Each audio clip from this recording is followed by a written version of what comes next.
This time, on the Highway Thru Hell, 54150. heavy rescue is swamped with wrecks.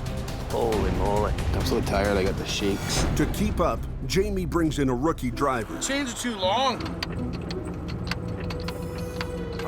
Just hope he doesn't wreck nothing. But there's no room for green in a whiteout. I don't know what he's thinking. And a deadly wreck. Highways doesn't want us on the highway right now. He doesn't want anything interfering with these lower wires. Pushes Jamie's team to the breaking point.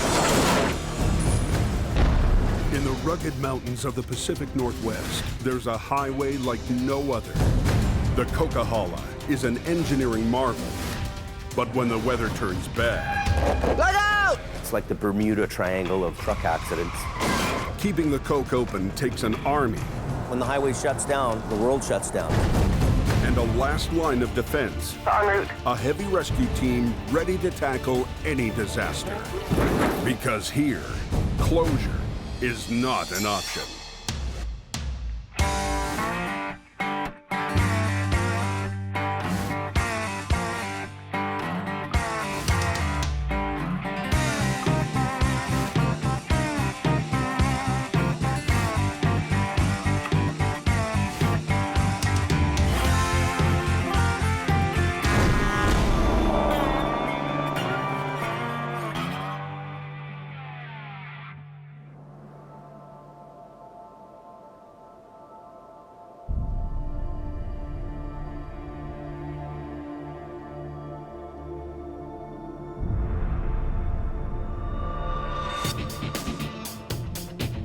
It's high season on the Coke, and Jamie's crew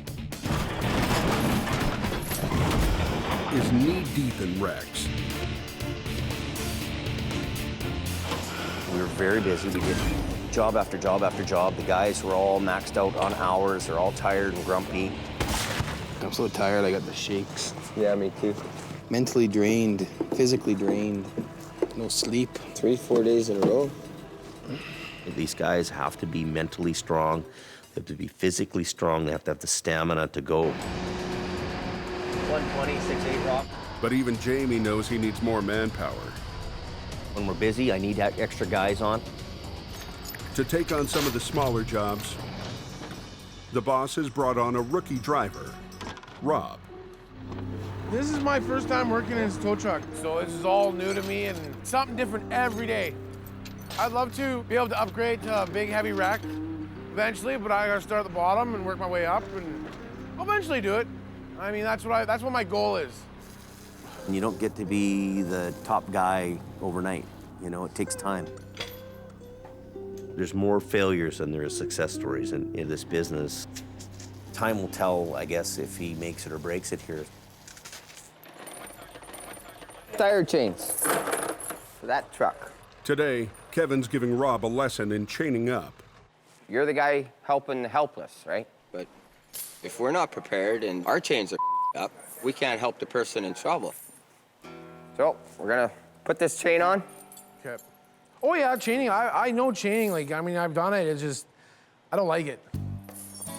You're already putting it on wrong. I can't get the third one with that bulge. Can you get it? Reaching back. Too many cheeseburgers. I had one. That was it today. See? That's all I eat. That's all I ate in all day. How did I know that? That's pretty good. And that's how you put chains on. So, That's the easy way. yeah. Snowstorm's the hard way.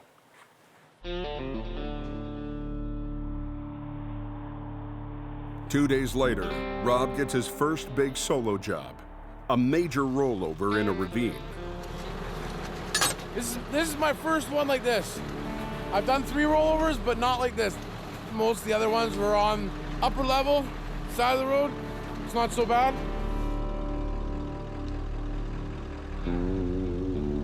Not confident he knows how to handle it, Rob calls in backup.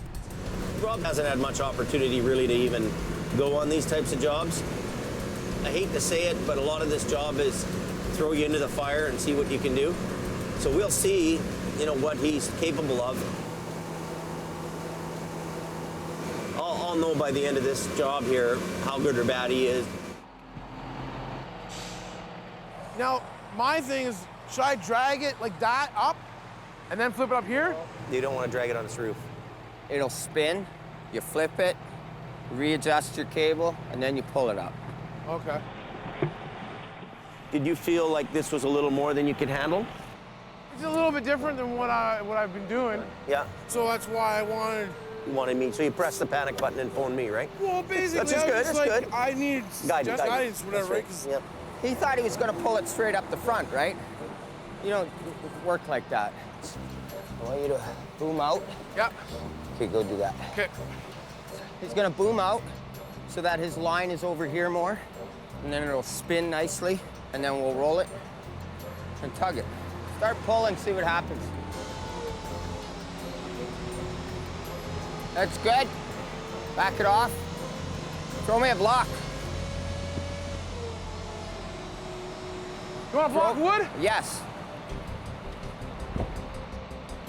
So he's dug a wedge in there, so the car will stop and it wedges, and then it'll roll it back over on its tires Go. again, so we can get it up on the road up here. Talking winch. So that's why you have to wedge it. And it should be coming down right about now. He's learning, he's picking it up, you know, slowly. You gotta tell him 2 or 3 times. He might be half deaf, I don't know, but he's picking it up. Strap it right around and then put your hook in the 2 eyes. No, not like that. Yeah. That's right, just like that. And that's the strongest part in that car. Is it in neutral? I think so. I think it's the standard. You think, or you know? No. You should check. You want it to be in neutral, right? Make sure the e-brake's off.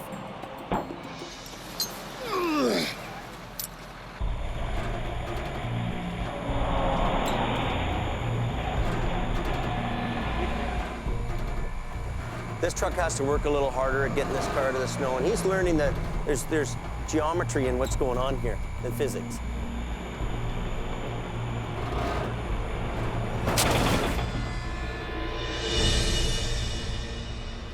You know what happened there? The freewheel let go. What happened is the gear didn't go all the way in, so he started pulling, and it popped out of gear. If we were on a call and we were involved in search and rescue, and you were lifting that car up and there was a person underneath that, which is very possible you could get a call like that. You wouldn't be a popular guy if that car was up a little ways, they were getting the person out, and the car went back down on him again. Can't happen. So you learned that lesson. So okay, let's carry on, get this out of here.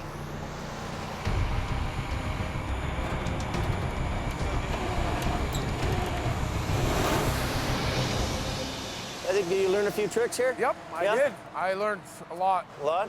All I right. would have done it totally different if I was on my own. Yeah? I probably would have dragged on its roof up the top and then flipped it over. No, that would be a bad thing. But you know what? I think you did a really good job. I'm pretty happy. I think you're moving up the scale, buddy. Okay, good job. Okay, really thank you. good job. Thank you very much. I'm happy. He did a good job. He's a good listener. He's absorbing what we're telling him, what we're teaching him, and he could turn out to be one of my best guys in the future. You know, we'll just see. But for now, Towing 101 must take a back seat to an urgent police call. Sarge 1 to call search and rescue. They're calling us there for person's drop call. Heavy rescue is needed on the twisting Canyon Highway. A semi took out a power pole. Fraser Valley traffic just wants everybody to take care in driving up there. Power's out, eh? There's no light in the tunnel. All the power's been taken out from the hydro poles down, so no hydro all the way in this canyon. It's 2 now. I've been doing this a long time, and every part of this road has a memory for me. I go by and remember accidents, and I work towards helping people out anytime I can, you know, and that's something that I live to be ready to do. But we're coming on scene here now. A truck and trailer went off the road and took out a 70,000-volt power line. He's in the ditch. The truck rolled over onto the driver's side, crushing the cab, putting the driver's life at risk.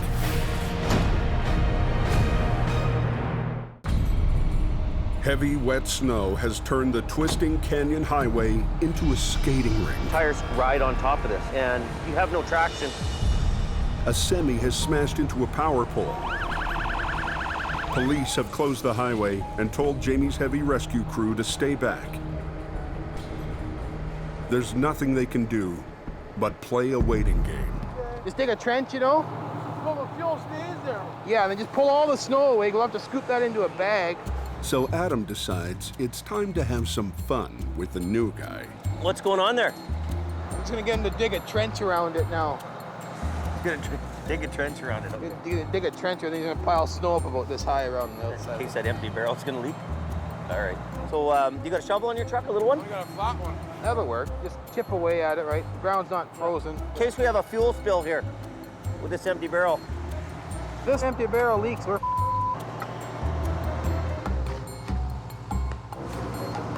I have no clue what they want. They're all good at giving orders, but that's about it. I think he's swearing now. So Rob, have you figured out that they're just with you? Does an empty barrel leak? We were just bored and we had nothing to do, so we had to play a game on you. Yeah, of course. New guy, low man, boom, boom. We love you. Help you fill a hole back in.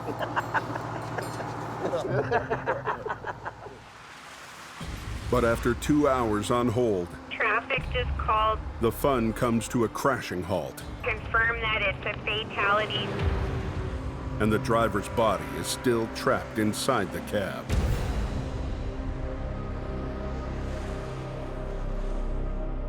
So what do we got going on there? We got a truck with a van trailer on, reefer. Most of the driver's side of the truck has been wiped off. So what we're gonna get you to do is with your rotator, we'll come in and we'll kind of grab hold of the cab and just kind of pick up.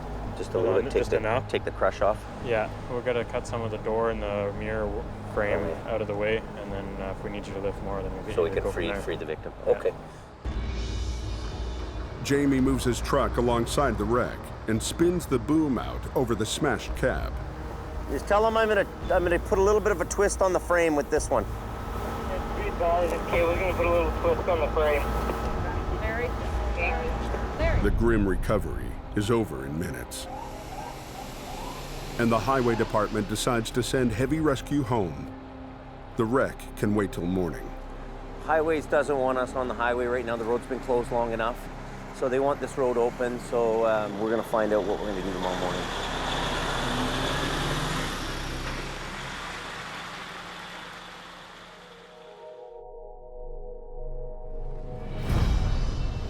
Rob stayed up all night to guard the wrecked trailer and its load.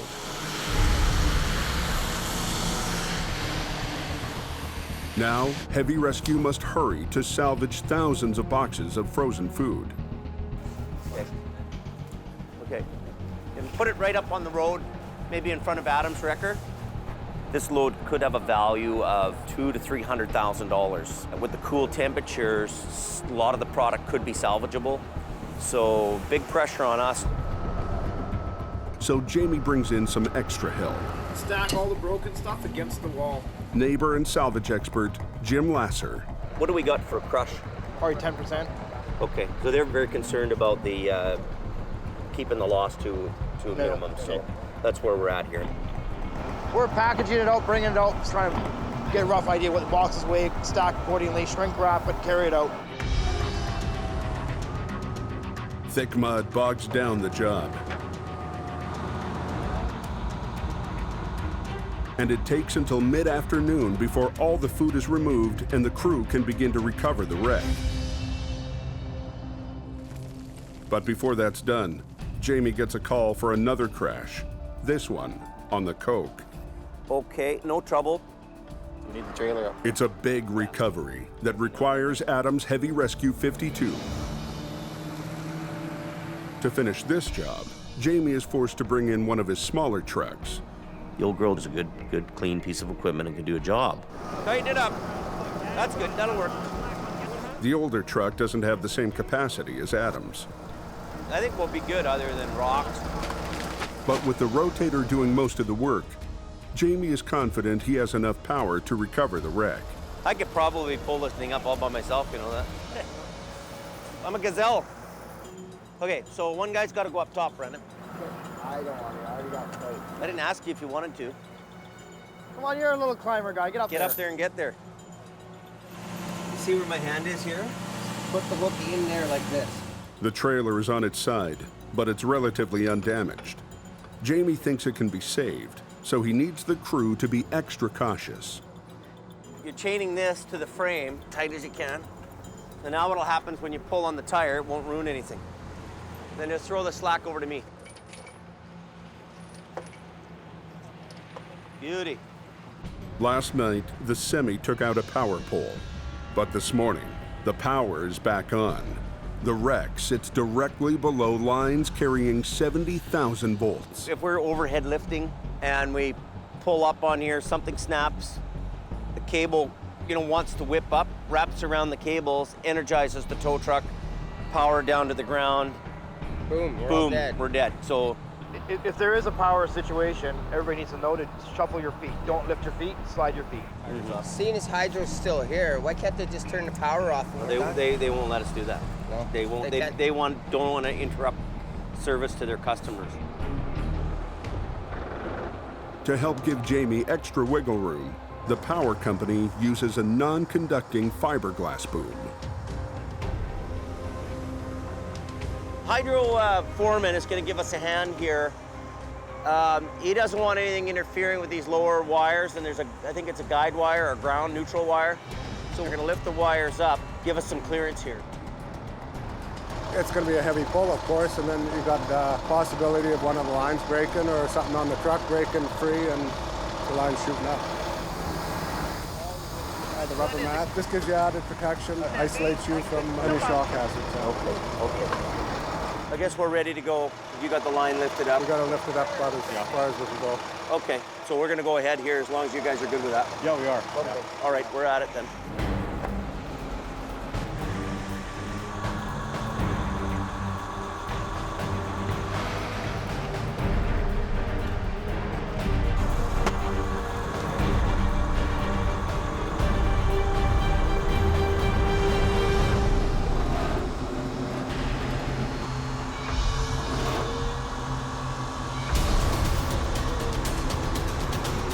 Stop. Stop. Watch out! On Fraser Canyon Highway, Jamie is in a tough spot. Run that out. We'll put that into another chain. A wrecked reefer trailer has crashed directly under a 70,000 volt power line. And it's still live. If a chain, cable, or any part of the rotator touches the line, Jamie and his crew will get electrocuted. You put power into there, we're all shish kebabs here. A special non-conducting fiberglass crane has been brought in to give Jamie some extra wiggle room. Okay, so we're gonna go ahead here as long as you guys are good with that. Yeah, we are. Okay, all right, we're at it then.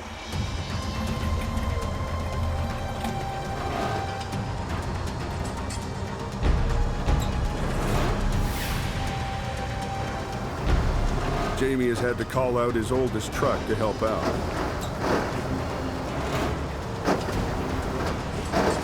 As they begin the pull, the little truck struggles to hold its ground. Here's one. Do like this, Rick. Do one and then the other. One. Yeah, we're going backwards. Pulling us in. I'm kind of pulling against him because I'm pulling ahead. I'm trying not to, but it's happening. I generally wouldn't use this small truck to do this, lift this trailer up. I mean, another tandem's probably better for the job, but it'll get done.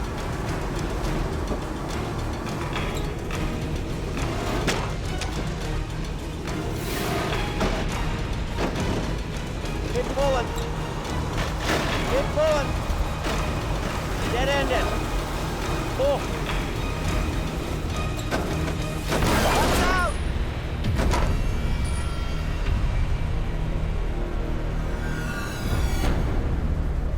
Chain fell off of there on that one there, and the cable come flying.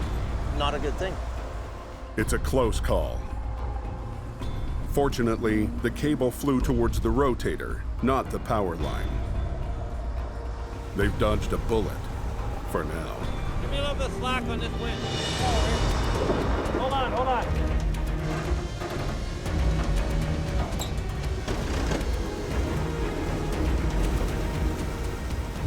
This time, the cable holds. The trailer misses the power line by inches. That's all that little truck can do, man. The trailer is securely on the highway, but the heavier cab is mired in the mud. I'm hanging onto the trailer, so it's stopping it from going back down, so they can reset their hooks. Okay, so unhook and come around the front side. His only option is to unhook and reposition his small truck at the front to help redirect the pull. Just get ahead of it quite a ways, and then put a line on it, drive ahead freewheel. He's betting that positioning the small truck at just the right angle will provide enough pulling power to free the cab from the mud. You know what, guys? I'm gonna tell you where you need to hook. You're in the wrong spot. Undo that. You need to be here. Give me one end of it. You see here, right here? And then that's the strongest point. Thanks, Jamie. Yeah, the other end, do the same side on the other side. We pull on the front axle, we'll rip it out. So we need one block in here and one down there. With the small truck repositioned, both vehicles are ready to pull.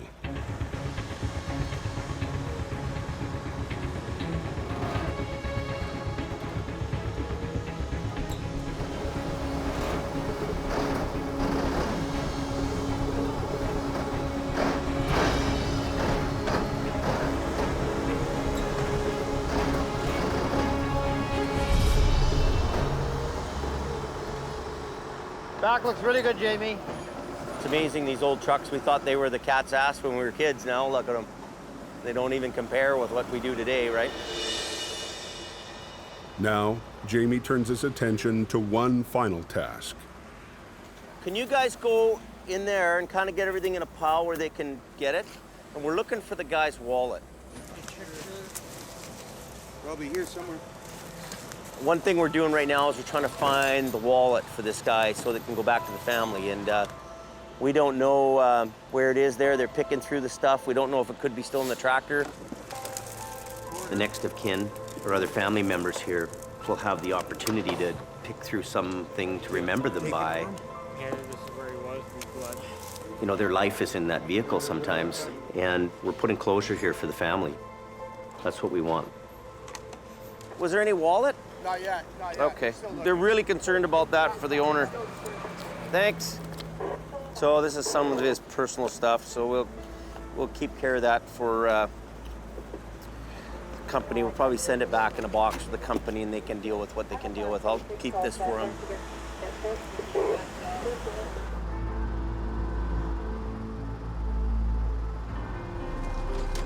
In this business, you get the highest of highs and you have the lowest of lows. Things run through your mind. You wonder who the person is. You know, does the person have kids? You know, is there somebody at home waiting for him to get home?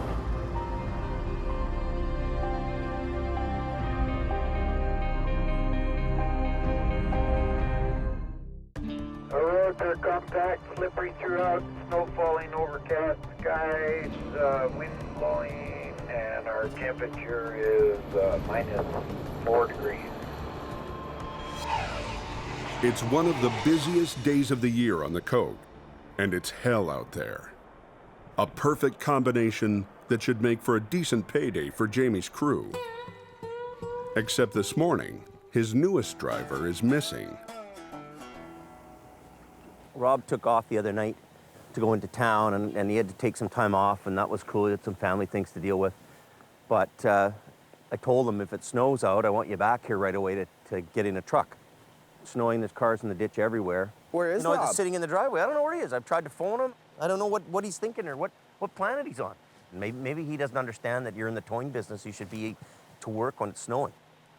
And Rob, if he doesn't get it together here in the next little while, I'm just going to can his ass and he can go find a job somewhere else. With calls pouring in and people trapped on the coke, Jamie is forced to send Adam with his heavy iron to do Rob's job. everybody was hitting this berm of snow and then went sideways, and there was just a whole bunch of us that just all went everywhere. A few minutes later, Kevin shows up in a small truck to help. Robson took today off, you know, busiest day of the year right now, and he's not around. Everybody knew the snow was coming, but I guess he doesn't watch the weather. Jamie's two most experienced drivers make quick work of an easy job. Well, the owner wants to drive it because he's got a plane to catch from Mexico, but that's not going to happen. It's got smashed windshields, puking oil all over the place, and sucks. It ruins his vacation, but lucky he's alive. Okay, so let's back up and grab this guy.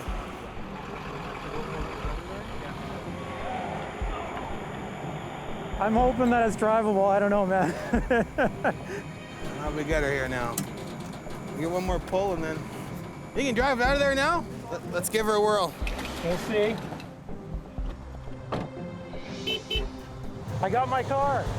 Looks okay. I'm pretty happy.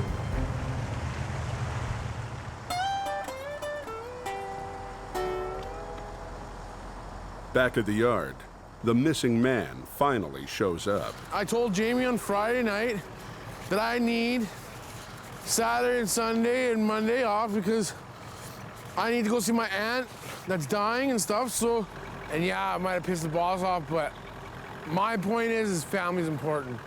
It's just like if his family member was dying, you're telling me that he wouldn't go to see her. But I'm back at work now, and I want to try to, you know, get some work here while the snow's around. I don't know. Might find something. We might get lucky.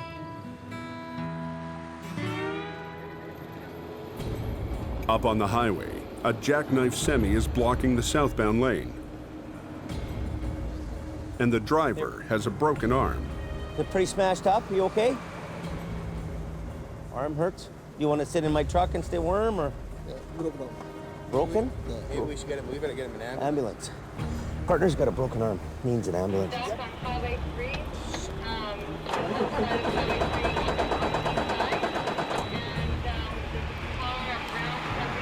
So the engine protection is shutting us down, which means it's got a coolant issue.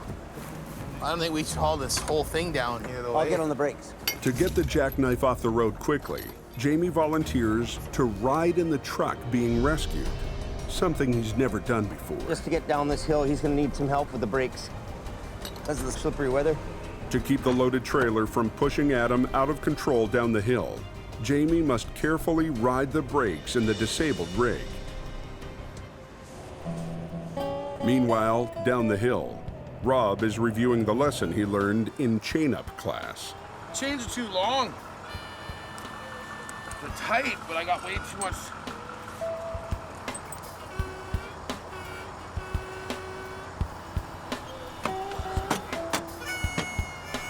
We'll just keep going. Just hope he doesn't wreck nothing.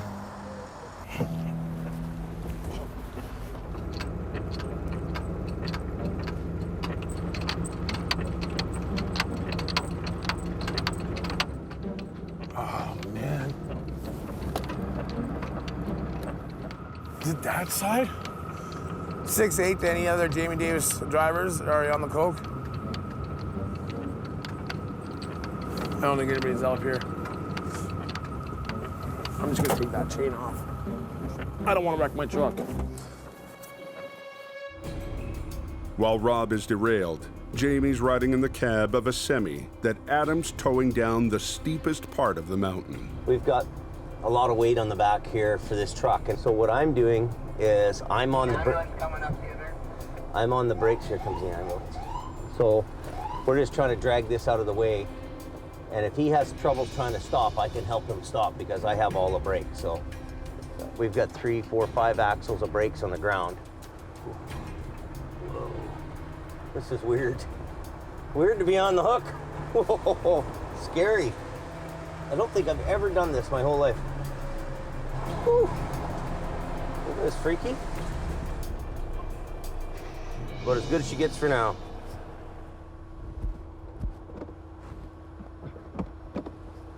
How come you were scared? What's that? How come you were scared? I don't think I've ever been in the back of a truck getting towed before. No? That's scary. Whoa, I got goosebumps. I guess you can give me a ride up, eh? Yeah. Okay. Are you gonna back down or are you gonna try to make the swing? I don't think the trap's gonna be too huge. I think I'll take the swing. Today, Jamie's team is raking in the cash. But his rookie, not so much. A couple of miles east, Rob stumbles upon what could be his first paying customer. I'm just gonna go and see if this guy needs to pull up the hill. Not the truck, the car. Are you gonna make it? So I can pull you up the hill for 50 bucks. Oh no.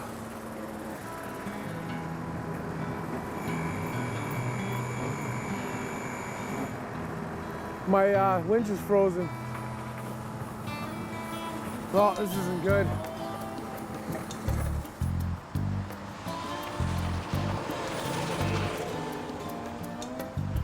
So I don't know, I gotta go ask them how I get it unfrozen.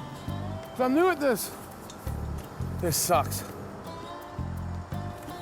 68250. Go ahead, Rob. Yeah, how do I get my winches unfrozen? Can you run them up to me here, just a little further up the hill? Pull into where the Lake of the Woods, or just go by it a little bit east, and I'll be there.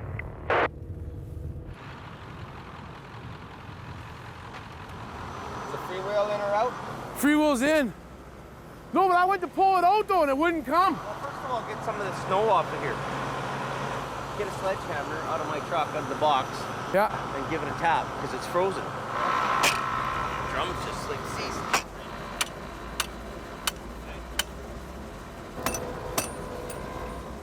Oh, it's frozen. The grease is so cold. It's minus 16 right now. Yeah. Right? Things just don't work like normal. Well, we did everything we can do. Use your other winch, and yeah. This ain't LA freeway, buddy.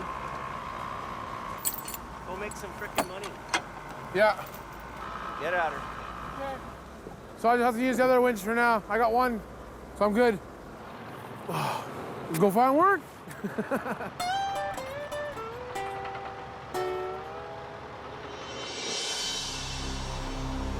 The sun goes down. 54 to 150.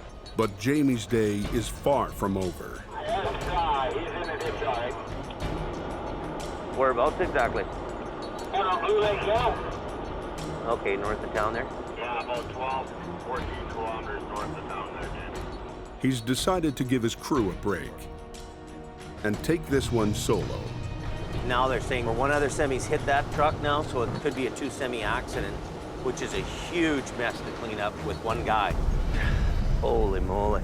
He's beginning to wonder if that was such a good idea. 54 to 150. At the end of a long day on the coke, Jamie responds to a call for a truck wreck on the Trans-Canada Highway down in the Fraser Canyon. This highway's an older highway. It's a 2-lane highway, and it's very narrow, very windy. To give his crew a break, he decided to go solo. Now they're saying, well, one other semi's hit that truck now, so it could be a 2-semi accident, which is a huge mess to clean up with one guy. It's a decision he's beginning to regret. Wow. A trailer full of water bottles has been ripped open. Broken right in half, this trailer. But the bigger mess is just up the road. Holy moly, it's right across the road. When a southbound semi skidded on black ice, the water bottle truck swerved to avoid a head-on. But it was too late. The two trucks clipped each other. The semi that ended up in the ditch is now blocking the highway. Traffic has been stopped for over an hour. This could be a 5 or 6 hour job. It's more than Jamie bargained for. Bones, you on the radio? It's Jamie here. Opening the road is a job for several rescue wreckers and a big crew, but Jamie has to do it alone. Traffic has to keep moving, and the pressure's huge to get that highway open again. You got nobody behind you, you're all there all alone. It's like going to battle and you're General Custer. The water bottle truck is already on the shoulder. With the weather getting worse, Jamie decides against trying to move it tonight. The other trailer is snagged on the edge of the embankment, making it tougher for one wrecker to pull out. I just need to get in here and facing that way and just suck this thing around this way.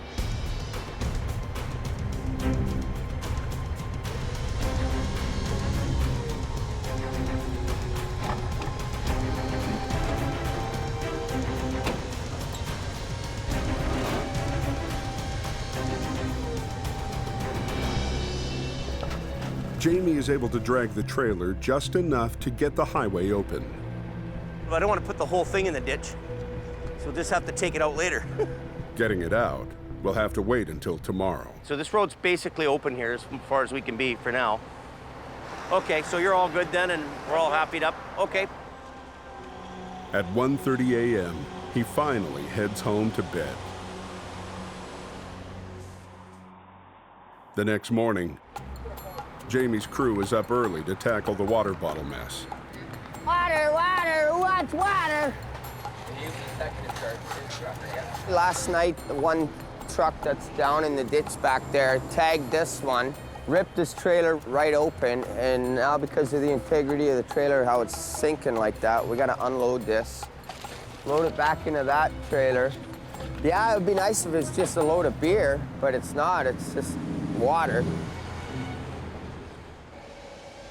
Up the road, Jamie and Adam are focused on getting the other semi out of the ditch. It's empty, so there's no weight here. Should come out pretty easy. This is a fairly simple job, not too bad of a deal, pretty easy. We won't be long. You want me to go, or? Yeah, you go ahead. I'm not going to pull hard here. It goes without a hitch. Until Jamie spots a problem. Ooh. We gotta get the rescue up here. I am Spirit 70. You on the radio, Kevin? Yeah, go ahead. Let's bring the rescue up here and pump some fuel out. Usually when a truck goes in the ditch and it's had a crash, the fuel's already evacuated. But in this case, we got her up and got it a little more level, and some of it started leaking out. This tank, Adam? Before they can move the truck, they must pump the fuel out of the ruptured tank. With a highway full of thirsty semis, they have no trouble finding a spare tank. Well, we've got to put it somewhere. We're going to put it in our truck. And then Jamie can talk to the owner later about fuel. Can you get a hold of Rob and tell him to come up here with the 1 ton and pick up the side of this trailer? Rob arrives to help move the damaged cab. What'll happen here? But then Adam notices that Rob has done some damage of his own to the rubber sling belts that are required for towing. When you're using these, you should have slack with a little bit of chain on each end, so the chain's lifting, not this. You know why you drive the truck in the fleet, eh? These aren't really made for lifting. I know, that's why I had the chains. I had the chains tight as I go. A lot of company guys would be looking at that and going, wow, what do you keep those guys for, you know? And sometimes it's like... Jamie doesn't like to be the boss. He doesn't like giving people when guys damage things or don't show up to work. There's no real consequences. You know, he just sucks it up. I can work with people. I got more patience than the average guy, I'll tell you that. With his damaged truck basically useless, Rob is demoted to cleanup duty. Water bottles, and there's probably 1,000 more to go. Got to hand pick them all. Everything's got to come out of the ditch. We got to make it look like it looked before the wreck happened. We'll be sick of water by the time we're done this.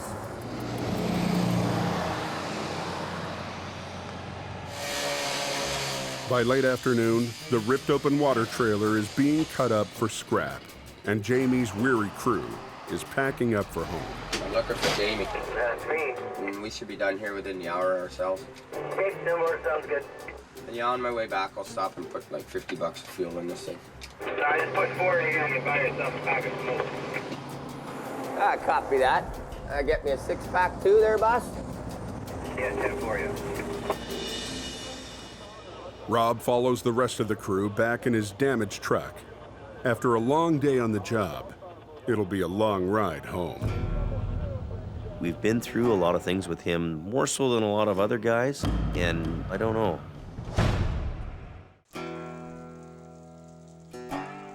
Rob's initiation at Jamie Davis Heavy Rescue hasn't gone as planned. In his first few weeks, he's damaged his truck, So I don't know, I gotta go ask them how I get it unfrozen. missed the biggest snow day of the year, and last night, he backed into old Bruce's car at the yard. This is probably like a $3,000 claim. He's gone from up-and-coming driver to window washer. There's been a couple of days where it's like, you know what, I don't know what I'm doing here. Maybe I should just cut my losses for the damage and the issues that we have with them and move on to somebody else. I just want to be able to stay employed. I mean, Jamie's an awesome person to work for, and I always want to work for him, but I don't want to, you know, I don't want my job to go away. Tonight, Jamie decides to give him one last chance. Have you ever done a repo? No, this is my first one. Never done a repo ever. No, this is my first one. First repo. Yeah. You a little nervous? Yeah? Don't be confrontational with the people. No. Not your job to be some kind of a fighter guy or something like that. No. First thing you need to do is back in that guy's driveway as fast as you can. Get the thing up in the air. Yeah. Once it's up in the air, all bets are off. Yeah. And if you have to, if things get a little tense and the guy says, get off my property, no problem, you do that, right? But you do it with the guy's car on tow. Yeah. Good luck. Okay. I'm going. The only Hey, let's go. This is your first repo, man. First repo? Yeah, don't screw it up. Nope. Okay, all right, buddy. Okay. Rob heads into the town of Hope to rendezvous with the recovery agent. Because this guy has no idea what's going to happen. He didn't even know there's a lien on it. Yeah. It's one third party. So you just want me to back up, get it hooked up, and get it off there? And I'm going to ask for the key. Yeah. No problem. It's your show, so you... Yeah. Well, I'm sure you've done this before. No, this is actually my first one. Your first repo? Yep. All right, we got ourselves a virgin. They're looking for an SUV that was collateral against a loan gone bad. Problem is, they're not sure where it's at. No, it could be anywhere. But this town's not very big, so we'll just go up and down the streets here, see if we can locate it.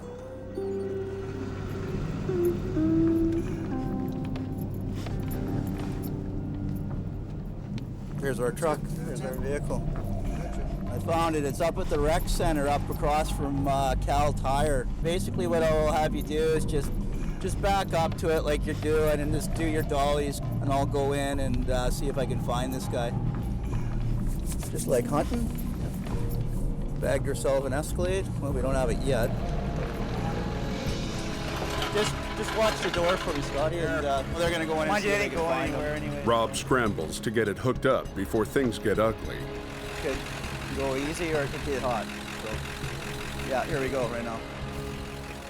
Hello, my name's Rick. The car's owner was in the middle of a hockey game. You bought this off. Yeah, he came in and borrowed money on the vehicle. Didn't pay us, and we have a lien on the vehicle. And basically, we're here to repossess the vehicle. Yeah. I'm assuming you were on the ice? Yeah. Oh, As soon as you could tell.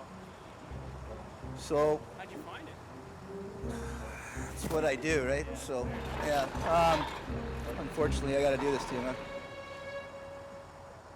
Looks like this one's gonna go easy. Yeah, we'll get out of here.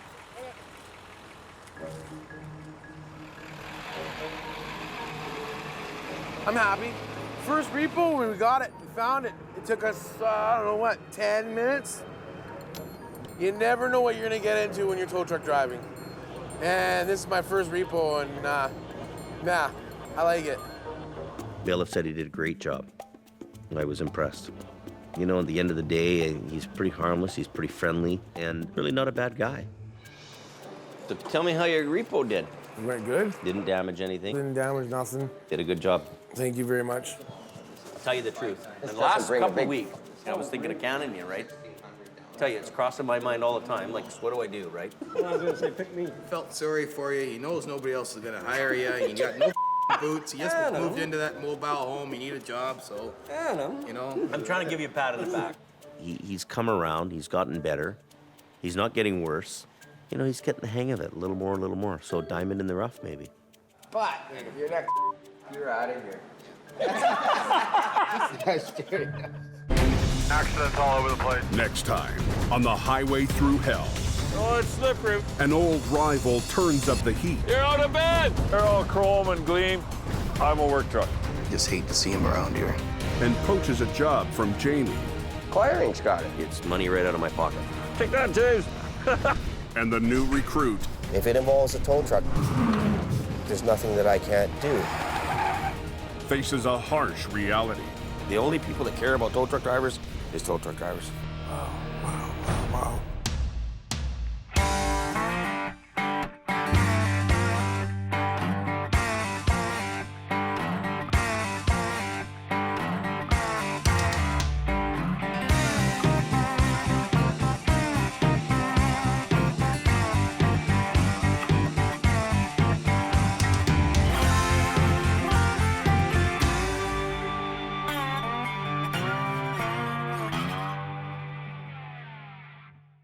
Accidents all over the place.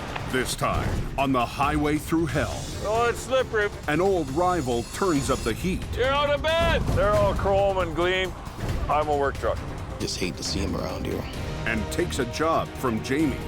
Acquiring's got it. It's money right out of my pocket. Take that, James. And the new recruit. If it involves a tow truck, there's nothing that I can't do. Faces a harsh reality. The only people that care about tow truck drivers is tow truck drivers. Wow. In the rugged mountains of the Pacific Northwest, there's a highway like no other. The Coca-Cola is an engineering marvel. But when the weather turns bad... Look out! It's like the Bermuda Triangle of truck accidents. Keeping the Coke open takes an army. When the highway shuts down, the world shuts down. And a last line of defense. En route. A heavy rescue team ready to tackle any disaster. Because here, closure is not an option.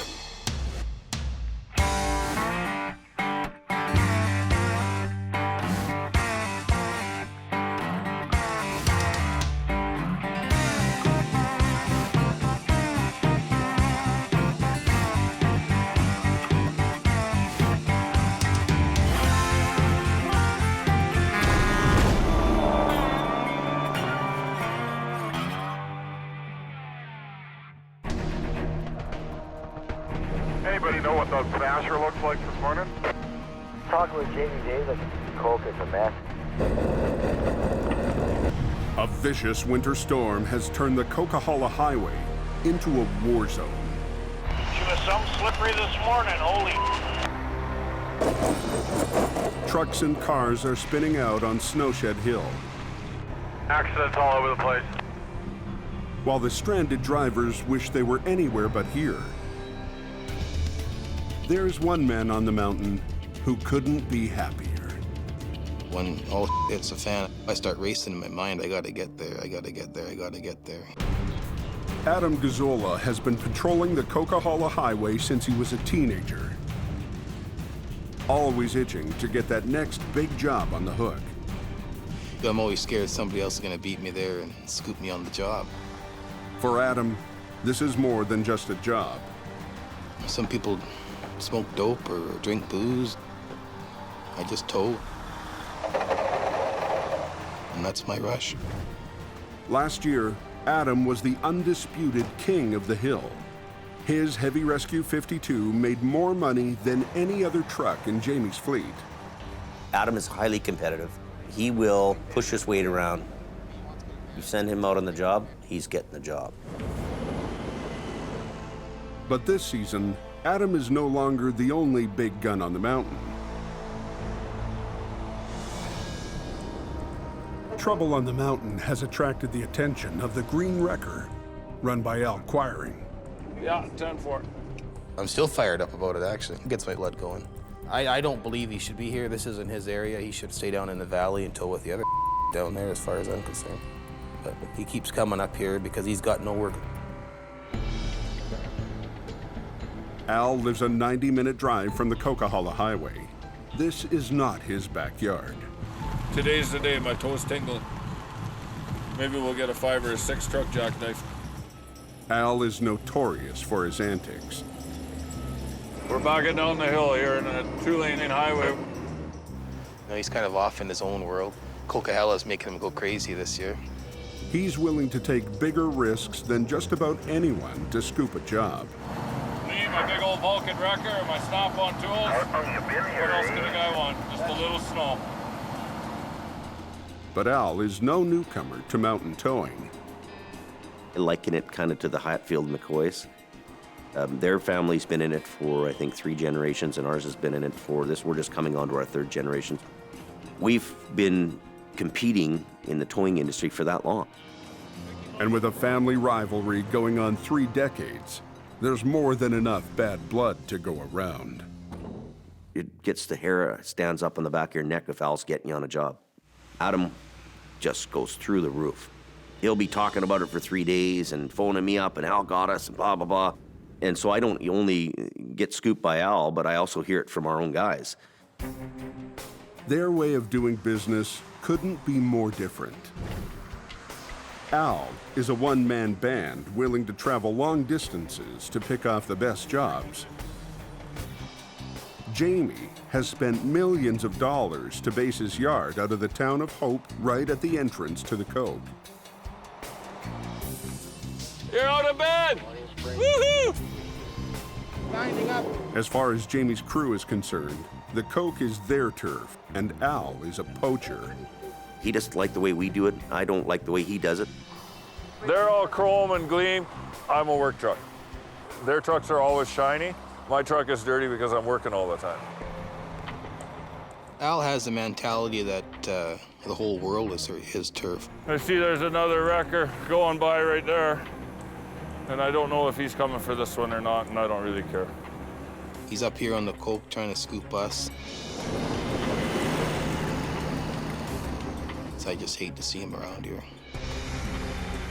What would you rather pay for, 10 men or one guy that works like 10 men? How about that? Take that, James.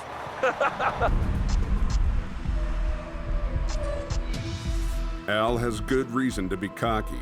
Jamie's #1 truck is down. The new $750,000 rotator has been benched by a 50-cent part. That's a PTO gasket that fits on the air shifter for the PTO that engages and disengages the winch mechanism for the truck. When that gasket leaks, the tranny fluid leaks out. So the truck had to be shut down because had you kept going, you would have been buying a new tranny.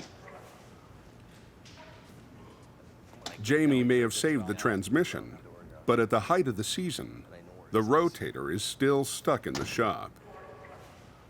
When it's snowing, you have to go out there and catch as much fish as you can. Having any truck down and not being available to make whatever scrap of money you could make is tough.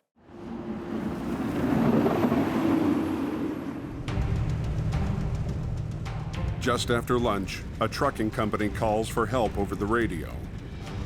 Just had a call. He needs to be pulled out because he is stuck. For Al, the chance to pull a fully loaded tanker out of a ditch sounds like a good payday. There was a 35-foot tanker trailer with a load of ethanol in it. He spun out and got himself over on the edge of the road. It's a job that on any other day would go to Jamie Davis. Just like a hunter that gets to the field first, he shoots the buck.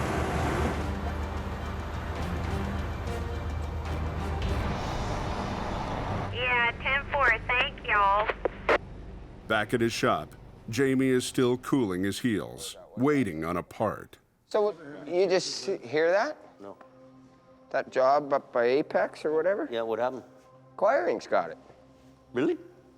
How do you know that? I have friends in higher places. 2 of Al's trucks went through town, heading out when I was coming out here to see you about your... They were heading out? Yep. Both of his trucks. Really? Both tandems.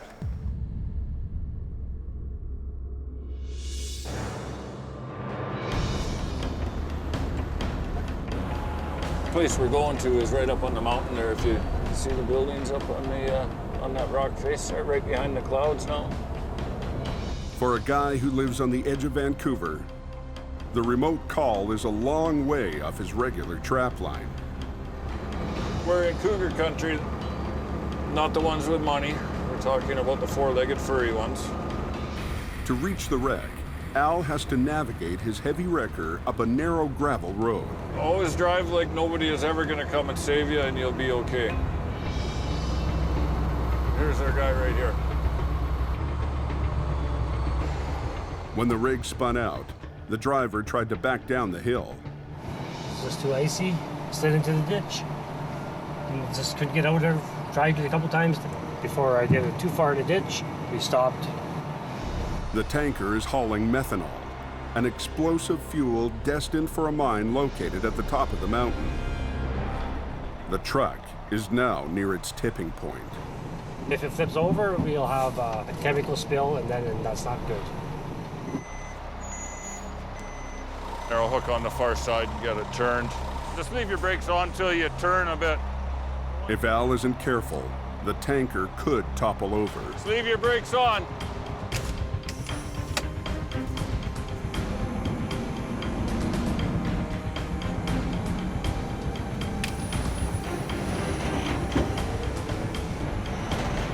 Oh, it's slippery.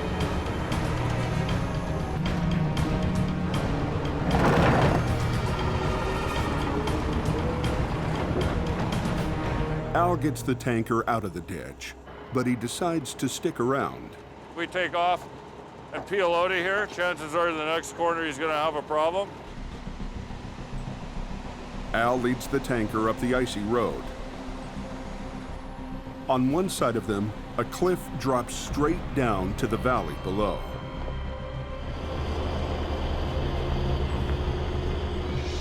So he's careful to keep his speed to a crawl.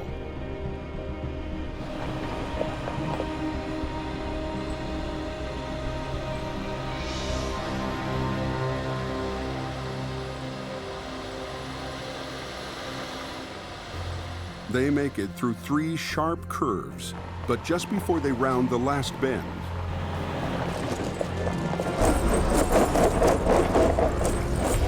the tanker spins out. The guy might be stuck on that last corner. I think we're gonna have to go and pull that bad boy out.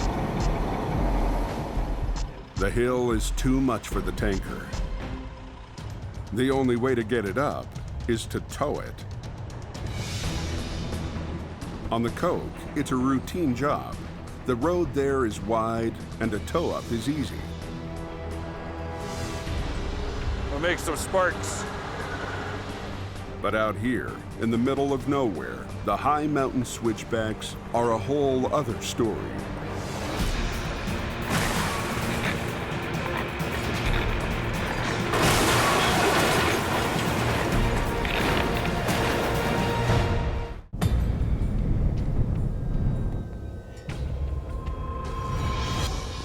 It's been a bad day for Jamie Davis.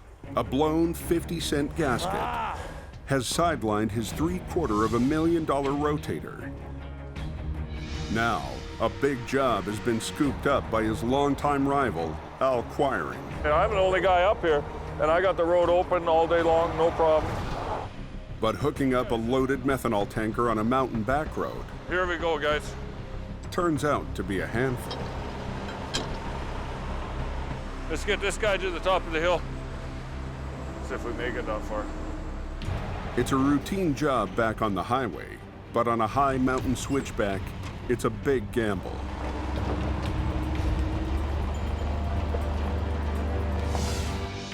Recently, in Norway, a heavy wrecker tried this move in broad daylight.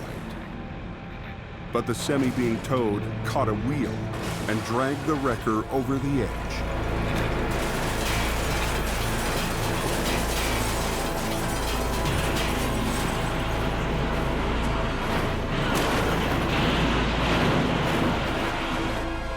Incredibly, both drivers survived.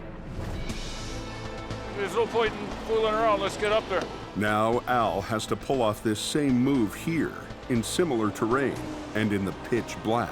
Think you're done? That's just when things are getting good. Even with the horsepower of both trucks working together and Al's 12-wheel drive, they barely make it 50 yards before they run into trouble. Spinning a little bit.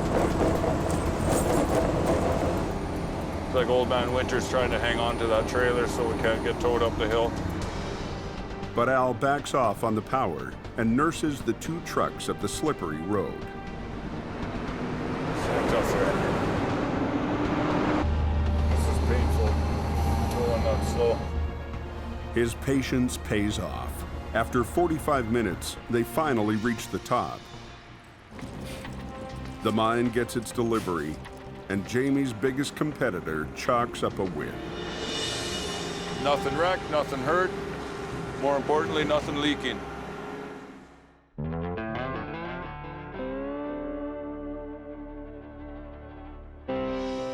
Down in the yard, Jamie is impatient for his rotator to get back in the game. And the news of Al's victory last night isn't helping. The competition is on your heels all the time. If you're not being competitive and you're not, moving forward with equipment and guys, you're gonna die. Lately, more cars have been using the Coquihalla Pass, and that means more small wrecks. To keep up with the new calls, Jamie hired Greenhorn Rob to do the lighter duty tows. The chains are too long. Well, this isn't good. Should I drag it like that up and then flip it up here? But that hasn't gone so well. No, but I went to pull it out though and it wouldn't come. Get a sledgehammer out of my truck, out of the box. Yeah. And give it a tap, because it's frozen.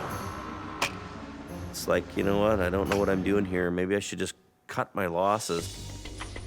So to fill out his roster, Jamie has hired a more experienced driver, Ken Monkhouse. I've been riding around in tow trucks for 34 years. I have experience in all types of towing. If it involves a tow truck, there's nothing that I can't do. Jamie recruited Ken in Vancouver, where only the strong survive in the dog-eat-dog world of city towing. Ken understands competition. He understands who's on his back and who's coming for him, and he's following that game pretty big. Whereabouts on the Coquihalla are you going, my friends are wondering? He's, that shark that's going to go out and get that car and bring that business in here. 5-4 is on location. It's all about competition. It's all about winning. You have to go out there every day and win, no matter what the cost. Keep me going, keep me rocking. I'll work for 3 days straight if I have to. Jamie has high hopes for his new driver, if only Ken can survive his first season on the Cove. There are lots of truck drivers flying by at high speed. I'm not gonna go back into Vancouver with my tail between my legs and say I couldn't cut it. It's not an option. Higher up on the Coke, Adam is on the prowl. After the snow flies, you can't sit on your ass and expect to make money. You gotta be out there hustling up work. You gotta be listening to the radio. He's determined not to let Al take another job. Al trying to scoop us, you're just really rubbed the wrong way. But Al's not on the mountain. He's pulling into Jamie's yard to drop off his new brochure. This pisses me right off. Hey, James. I say if you need a tow, here's the information I got a brochure. Oh, thanks, Al. Well, there's park my truck. You sucked up all the business today. It's like a big vacuum. Get reports back all down the line. Al's already there. Beat me to it. Works harder. We show up at fax machines now. We're modern. Yeah. That's for sure. You suck up more work than all 8 of my guys put together. Bring her on. This is winter. Yeah. Let's get on with it. This has been going on for generations. It's money right out of my pocket. Come on, get out of town. I gotta make some money now. Get back to Alder Grove. But while Al is rubbing it in, Adam is still working the Coke, and his persistence pays off. It's got nice blocking that time freeway. They're saying there's blocking traffic. At 9:40 p.m., the Coke is shut down when 3 semis tangle up and jackknife. Adam is the first wrecker on the scene. One mess, eh, Terry? Both southbound lanes are completely blocked. The truck for that trailer is actually spun around. It's still hooked to it, yeah. Here, It's on the other way. It's on the other way. I'll have to swing it right around over to here regardless. Highway authorities ask Adam to drag the Rex to the side to get one lane open right away. So as soon as we got single lane traffic, we'll just shut her down and get the traffic out. Okay. This highways guy is pretty antsy to getting her going, so. Because the rotator is still down, Adam had to call Hugo in one of the smaller trucks to help. So I'm just gonna tear this thing around and get it off to the side. But the highway rep doesn't think that's enough firepower, so he calls up the competition. As soon as Al Quarry gets here. Al Quiring. With Heavy Rescue's best truck down, Adam is working short-handed on the code. As soon as Al Quarry gets here. And the highway rep has called Adam's nemesis, Al Quiring, hoping to speed things up. The idea is to get this red truck out of the way. Jamie's going to tow it down that way, out of the way. The next truck, Al Quarry should get it, and tow that away, and then we got single lane traffic. The last guy Adam wants on this job is Al. Just don't want him to get the job. That's my job. Just have a competitive nature, and I want to be the one doing it all. It's my mandate is to get the road open. It's always the way. And if it upsets some people, well, too bad. I need just to pull up out of the way there, Hugo. Okay. Adam and his crew race to clear the mess before Quiring's green wrecker arrives. Hey, Hugo, can you grab the front of that truck and spin it around now? Just spin it right around. Should be able to. Okay. Okay.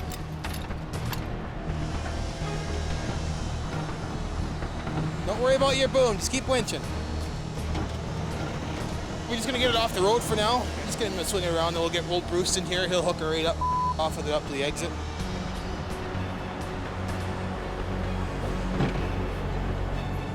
But 30 minutes later, the competition rolls onto the scene. Turns out, Al now has a night shift guy. Want a hand? Gord. Oh, I got her. Gord is Al Quiring's driver. Guys like him come and go all the time. No comment. With Adam on one jackknife and Gord on the other, the race is on to see who can get their wreck off the mountain first. We'll be out of here for the goblin is. The idea is to get the road open as soon as possible. We don't want to hold up traffic any longer than we have to. I'm gonna yank this nose around, I'm gonna pull the whole thing down the highway. The cab on Adam's jackknife is twisted nearly 90 degrees and has become so wedged in a snowbank that it won't move. I can't budge it. It's got a full load of pulp paper on there, which is extremely heavy, and I gotta try to pull this thing out, get it straightened around.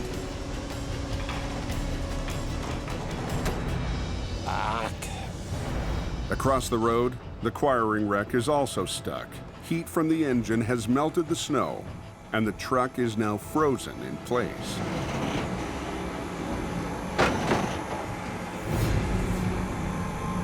We broke it right off the frame, so we have to somehow rig that up. The Green Goblin's having trouble. But it's not going any better for Adam. He isn't sure if it's the weight or the snowbank that's holding back the truck. Hook that chain on somewhere on the front there, around the spring or anything, just to get it swung around.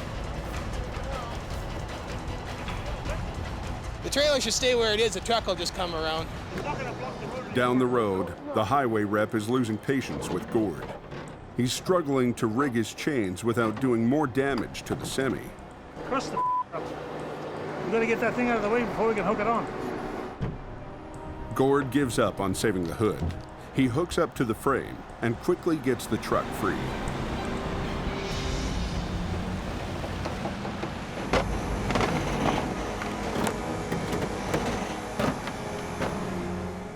Adam gets the semi out of the snowbank, but he's still far from finishing. Well, the load's too heavy to go down the hill, and they can't dolly off from the trailer because the landing gear is.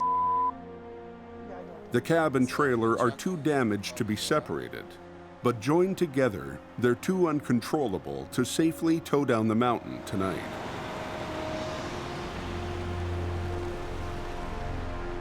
Nothing we can do.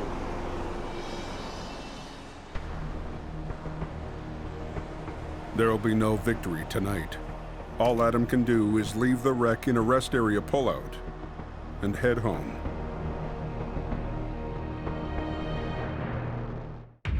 It's been a long night on the mountain. It's got a full load of pulp paper on there, which is extremely heavy. A 3 semi-pileup pitted Adam and Al Quiring's trucks head-to-head on the same job. Quiring's wrecker completed the job, but Adam had to leave a heavy load of pulp in a rest area on the Coke overnight. This morning, Jamie is heading up to finish last night's recovery. The mighty rotator is back in action. Keeping the highway open. Partners in progress for safer highways. Jamie's challenge is to lift the trailer off the cab so each can be separately taken down the mountain. I'll get the legs out. Our biggest competitor, the Green Goblin, would never be able to do this kind of a job. He can go up and down the highway and, you know, yell and scream on the trucker radio and tell everybody how great he is, but at the end of the day, he doesn't have the capability or the equipment. Hey, don't scratch the paint, man. Jamie prides himself in always having the latest gear. Is it heavy? Yeah, it is heavy. It's an obsession that started when he was just a teenager towing for his father's company. One day, when he couldn't finish a tow because his old truck broke down, Al Quiring's dad swooped in to finish the job. Al's dad had beautiful equipment, you know, way better than what equipment we had. You know, I was so embarrassed. You know, I think I went home and cried about it because it was just so devastating for me to not be able to do that job. Every part of me is driven to have the latest, most innovative equipment available, and I'm able to put it together with the most extreme jobs that happen in this area. Today, Jamie's bet on top-of-the-line gear pays off. Because the landing gear of the trailer was so mangled, there's no way to unhitch it from the damaged tractor. So the trailer needs to be lifted at one end, high enough for a relief truck to back underneath. And the only truck that can handle this job is Jamie's rotator, with its swinging crane arm. Put your pin in, you can hold it. He'll also be using a new piece of rigging called a spreader bar. Spreader bars spread the stress, so they're perfect for what we're doing right here. Jamie will use it to make a sling that will temporarily suspend the trailer. Take that one around the other side. Take your shackle and lay it on the frame. With the sling in place, he can lift the heavy trailer off the cab. Adam, to pull the pin. Yeah, pull the pin.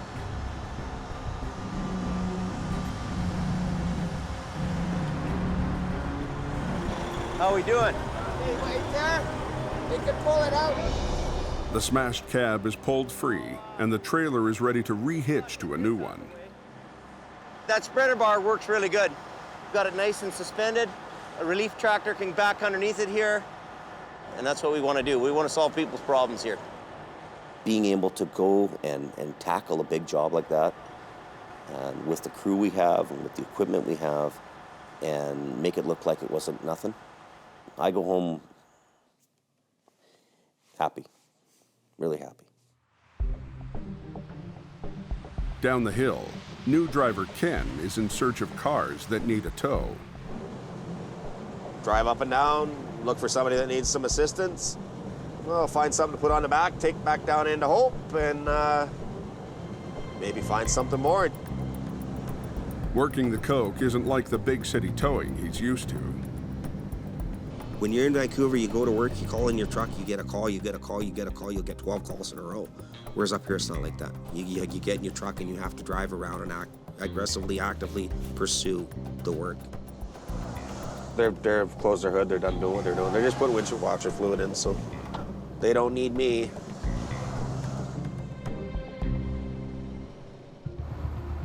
After years of having jobs handed to him by a dispatcher, patrolling the Coke is wearing thin. It's not like you're going to work and you're making 20 bucks an hour. You're getting paid commission, so if the wheels aren't rolling and you're not finding anything, then you're not making any money. driving around pointlessly. So it seemed kind of to me to be a waste of time, which really got under my skin because I do like to stay busy. After 8 frustrating hours without finding a single job, Ken gives up and heads back to the yard. Gamble didn't pay off. If this was a lottery ticket, we'd be throwing it in the garbage right now.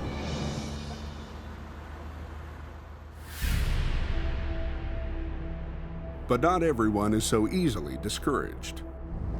Adam has been working for almost 12 hours. Coming up, you have to take it real easy. She's pretty slick. So I'm gonna run to the top of the hill, see how much snow was out there. Just kind of gauge where we're at for the night. So we're a 24-hour business. We don't have enough guys to do shift work. So when you're given that truck, you drive that truck 24 hours a day, 7 days a week. Nightfall is the most dangerous time on the mountain. Temperatures drop, moisture on the road turns to black ice. The car in the ditch down over here. I let the dispatch know that, and hopefully they'll get up here. With none of Jamie's car towing crew on the coke, the light tow jobs are being scooped by the competition. There's no reason why these guys can't come up here and go to work. No, they got good trucks to drive, they got fuel sitting in the yard. Oh, it stresses me out because other tow companies are getting the work when we should be doing it. Later that night, Adam shares his frustration with the boss. We're only one man each. Oh, yeah, you can only do so much work, right? And we've got all these guys around us who aren't doing it. They're not pulling it. And it's like, wow, you know? Unbelievable, man. It's wearing on you, it's wearing on me. I think we should bring the guys in and talk to them and see what they think. Mm-hmm.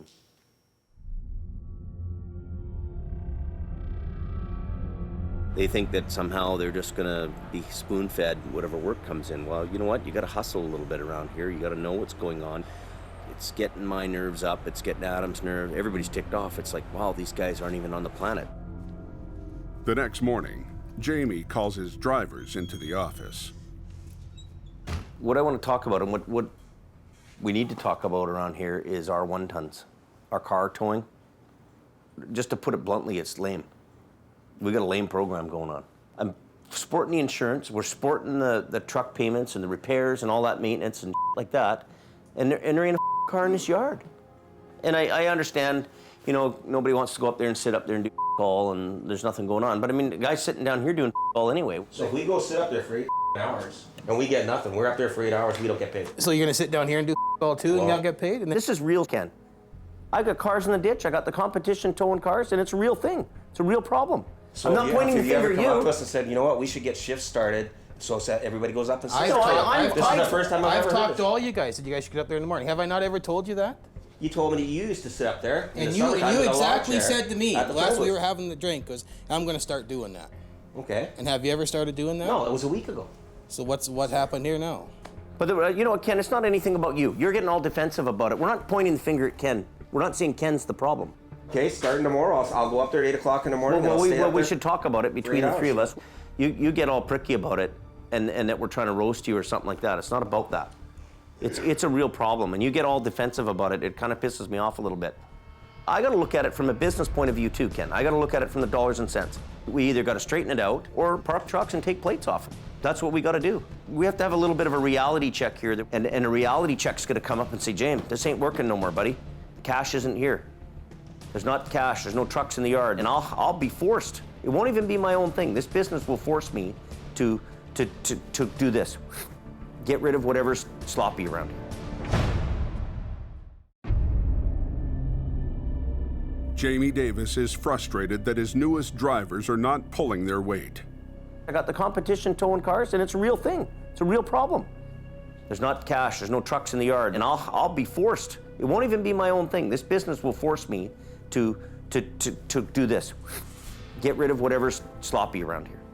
So, well, enough of that. We won't go on and on about it. So good. Jamie's made his point. He made his point very well. If it doesn't snow, though, and there's no work, there's no work. I have driven up there lots of times during the day, and I've gone all the way to Larson Hill and back, and there hasn't been nothing. I'm new here, so I have to take his advice and Adam's advice and Kevin's advice and roll with it.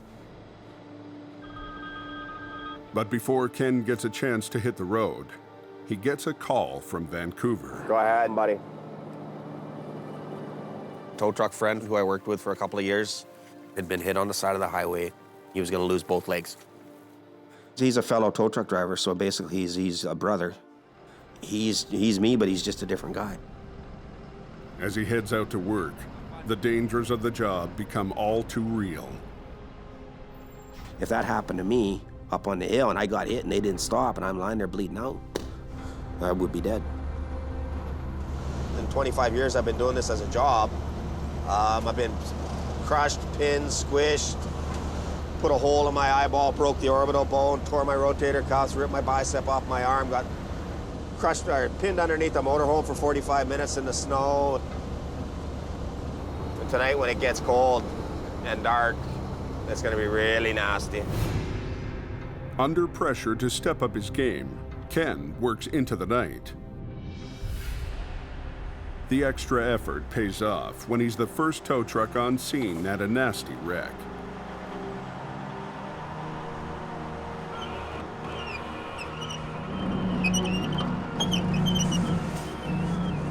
Nobody ever wants to see me or Jamie or any of our other guys, but when they need us, we show up. That's what we do. That's what we've dedicated our lives to doing. And you know what? I'll be 90 years old and nobody will remember me when I came out and changed their tire in a snowstorm. But you know what? I did it and I helped somebody get along their way. So you can take some pride in that.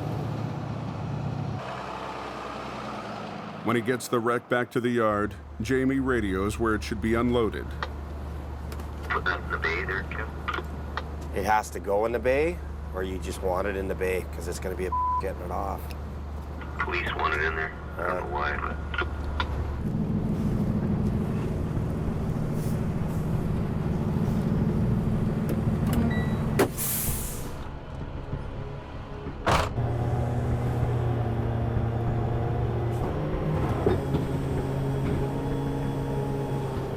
Please make this come off the back of my truck without hurting anything valuable. Thank you. Talk to you soon. Oh, great tow God. Okay, so we're just gonna do one quick shot here.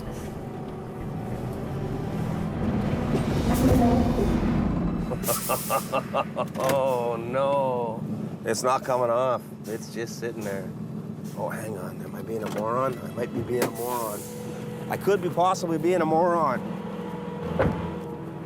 Yes, I am a moron. Forgot to take the winch cable off. I'm a little bit tired. There we go.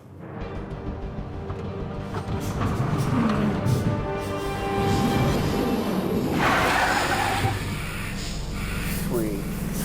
Mission accomplished. Thank you, oh great tow God. Once again, you have blessed me. We have a MVI on Highway 5, southbound north of the snow shed. We have Fraser Valley traffic en route. In the morning, a call comes in to clear a wreck at the top of the cove.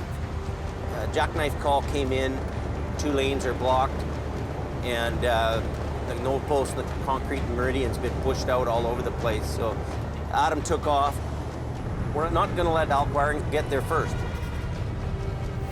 Tired of being scooped, Adam is a man on a mission. I keep my foot in it anyways. I want to make sure I get there before you.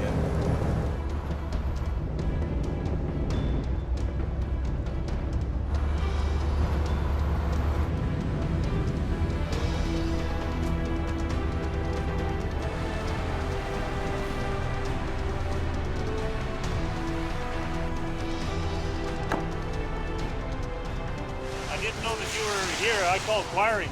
Well, the police called us, so I guess we better cancel Al, I guess. Well, I'm sure Al Quiring's bad-mouthing us on the radio right now. Adam wins the race to the scene. Now he has to get the job done. But the wreck couldn't be in a more dangerous spot. It's trapped on a cement barricade. On one side, drivers speed blindly out of a tunnel. On the other side is the slippery bottom of the cove's longest and steepest hill. known to truckers as the Smasher. Holy Adam wants to get out of here as fast as he can. Oh, there's rescue right there. His first challenge is freeing it from the cement dividers. I need you to hop in there and kind of steer this thing a little bit. I want to get it, kind of pull it out from that guardrail, you know?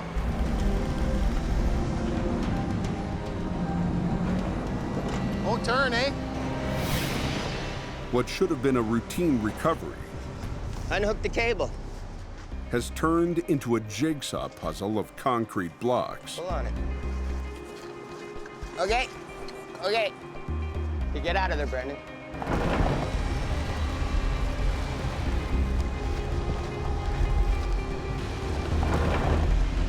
Just wait. Pull on the cable. Move these things like 6 times. After 45 minutes of juggling concrete, Oh, that's good, that's good. Adam chalks up a win for Jamie's team. I did the wreck myself, and I was coming down the highway with it before Al even got there. It's always funny when you pass them because they always got their hand on the wheel and they're just looking at you when you're driving by, and you just wave at them, and you can just know they're pissed. It's just funny. Coming up, the high risk of towing hits painfully close to home. I hear sirens are coming.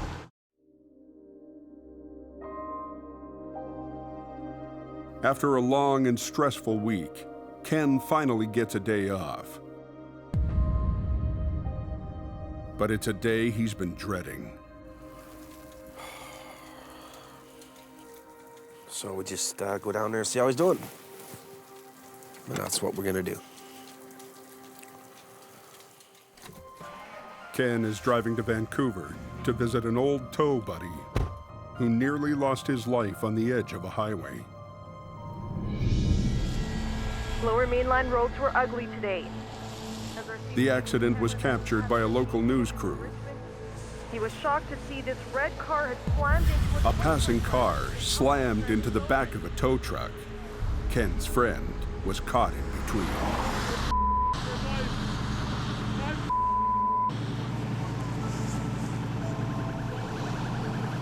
I hear sirens are coming. The only people that care about tow truck drivers is tow truck drivers. We kind of got to hang out together, we got to socialize together, we got to work together, we got to watch each other's butt. It could be me laying there in that bed with no leg, and hopefully people that I know in the towing industry would come and see me and give me some support. Just going to try and keep my stuff together and, you know, not shed any tears.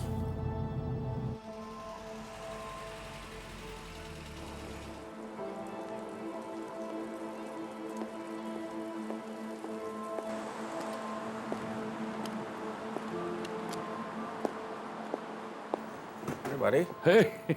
How are you? Well, you know, things have changed a little. Oh my God, Martin. How's this one doing? Well, I've had 5 operations on it. Holy I had God. 3 last week. Wow, wow, wow, wow. And it was busted in 10 places. Gee. I'm on the ground. My leg is gone. My other leg is in like 12 pieces facing the other direction. And there's a car by my head. You stayed conscious through all that? Actually, I even phoned the dispatch. As I was in survival mode. You stayed conscious through all that and phoned the frickin' dispatcher. I swear to God. Well, no, I knew you were a tough guy, man, but I didn't know you were that frickin' tough.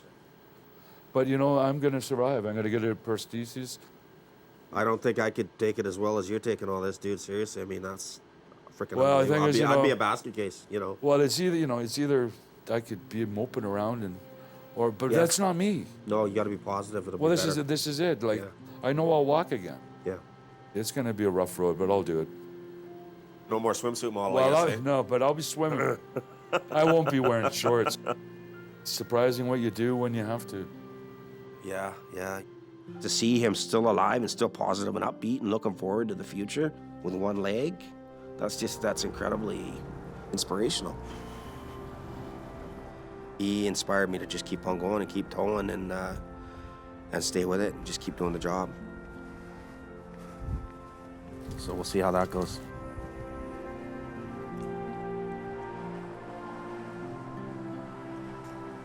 There's no crying in towing. I'm not allowed to cry.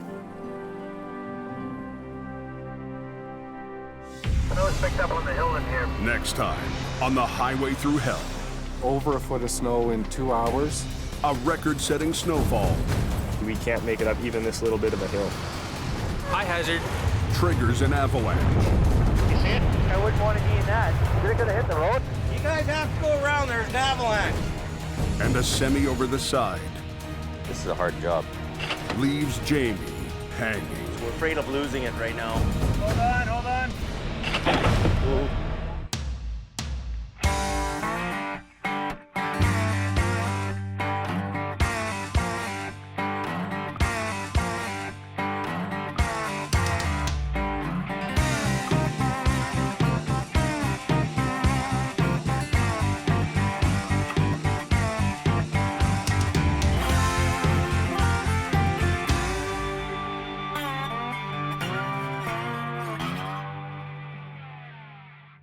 Snow is picked up on the hill in here. This time on the Highway Thru Hell. Over a foot of snow in 2 hours. A record-setting snowfall. We can't make it up even this little bit of a hill. High hazard. Triggers an avalanche. You see it? I wouldn't want to be in that. Is it going to hit the road? You guys have to go around. There's an avalanche. And a semi over the side. This is a hard job. Leaves Jamie hanging. We're afraid of losing it right now. Hold on, hold on. Ooh. In the rugged mountains of the Pacific Northwest, there's a highway like no other. The Coquihalla is an engineering marvel. But when the weather turns bad... It's like the Bermuda Triangle of truck accidents. Keeping the Coke open takes an army. When the highway shuts down, the world shuts down. And a last line of defense. En route. A heavy rescue team ready to tackle any disaster. Because here, closure is not an option.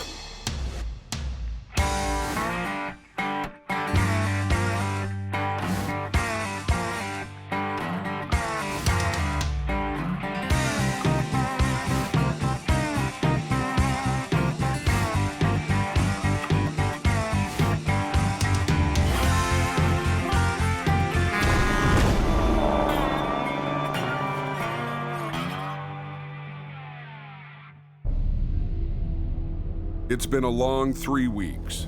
I didn't want to come up here today. A series of giant Pacific storms have been sweeping across the Cascade Mountains. Well, this looks bad. Everyone is playing catch-up, knowing another big storm is predicted for tonight. Hey, you're not the only guy in trouble here. So go sit in your truck and we'll deal with you after. When the weather breaks, the army of plows grab the chance to clear the highways. It's a lot of work to try and stay a step ahead of Mother Nature. Broken tire chains now litter the coast and are wreaking havoc with snowblowers. Chain. Yeah, we got chain wrapped around the drive shaft on one of the paddles. So we pick up lots of those. Gonna be a little bit nuts to work up here. Yeah, well, I guess I'd fit right in. The break in the weather doesn't give Jamie and his crew a chance to rest either. There's trucks that have been left in the ditch because of the storms. These things aren't blocking traffic. They were just left to sit there for a while. And now we're gonna get set up and pull them out while we can. There's so much to do. Jamie doesn't even mind that his nemesis, Al Quiring, has turned up to work the coke. Right now, I would say that Al Quiring is the king of the coke. A non-stop towing machine. You know why he's the king of the coke? Because I let him.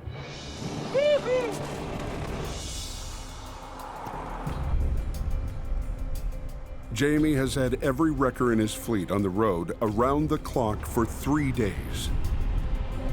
It's minus 23 with wind chill today. The cold and fatigue are taking their toll. I feel like I'm in Winnipeg, Manitoba. It's so cold. Okay, tell him, watch him with the brakes, Kevin. Let's pay attention here. Tiredness is kicking in. Damn it, you gotta pull. Then, you know, guys will start fighting and yelling with one another. Sammy, listen to me. When you don't pull that line, it gets up on the drum.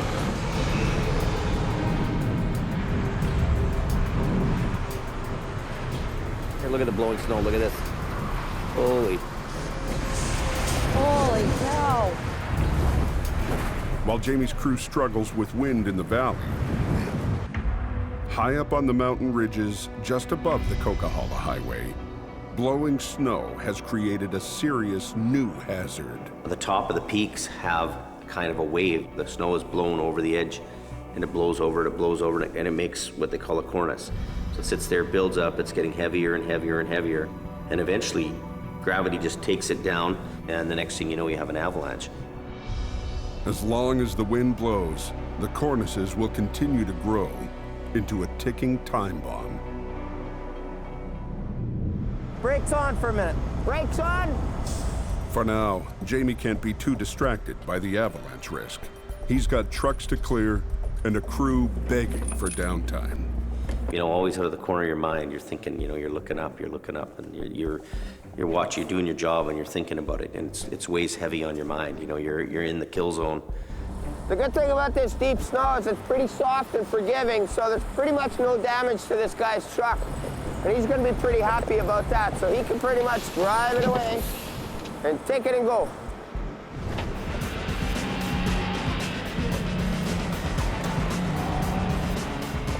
After another tough day on the coke,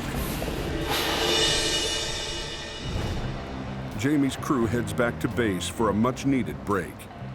Been a long day, eh, puppy dog? Puppy. We've been going hard for 3 days, so we need to sleep now. When you've done a wreck or two in a row, you're pretty beat, and basically you're dragging your ass. It takes you a couple days to recover. We call it wreck lag, kind of similar to jet lag. But one crew member just keeps going. At 64, Bruce Hardy is Jamie's oldest and most seasoned driver. Yeah, come on. I worry about Bruce all the time. There we go. We sent him on a job not long ago, and we didn't hear from him for 2 days. And we're starting to wonder, you know, is he at some truck stop, you know, passed away? He works his damn ass off. For an older guy, it's a tough deal. That thing out of my face, right?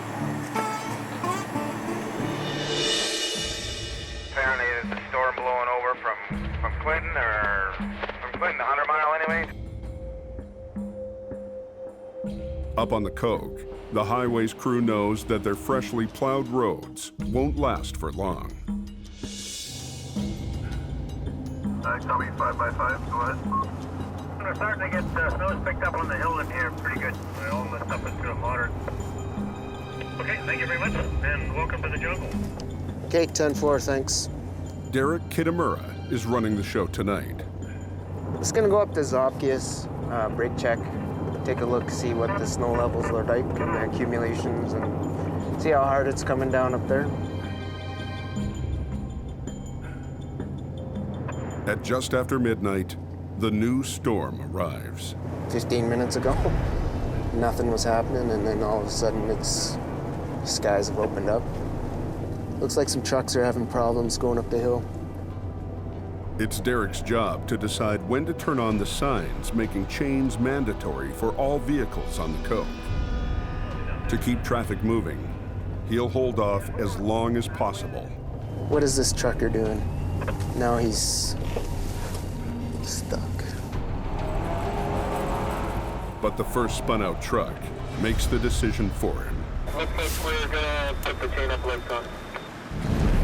We're on our way down. These are the early stages of what's to come. So hopefully we'll be able to keep things manageable and under control. At the bottom of the mountain, the pullout for chaining up is overflowing with big rigs. To avoid chaining up, some truckers decide to take a detour. The Fraser Canyon is often used when the Coquihalla gets really bad because it's closer to sea level. You got less chance of snow and less chance of having to chain up. Also called Highway Number 1, the Fraser Canyon route is not without its own risks. The problem with the Fraser Canyon, it's a 2-lane. It's only 1 lane going each way, so if something goes wrong, it's not like the Coke, where you can at least open up a single lane to get traffic through. Tonight, Highway 1 proves to be even worse than the Coke. Are we all stopped there? Northbound, we're at a complete stop here. Yeah, they're turning traffic around just outside of Hope there. A head-on with a semi has taken the life of the driver of a small van, and the road is closed.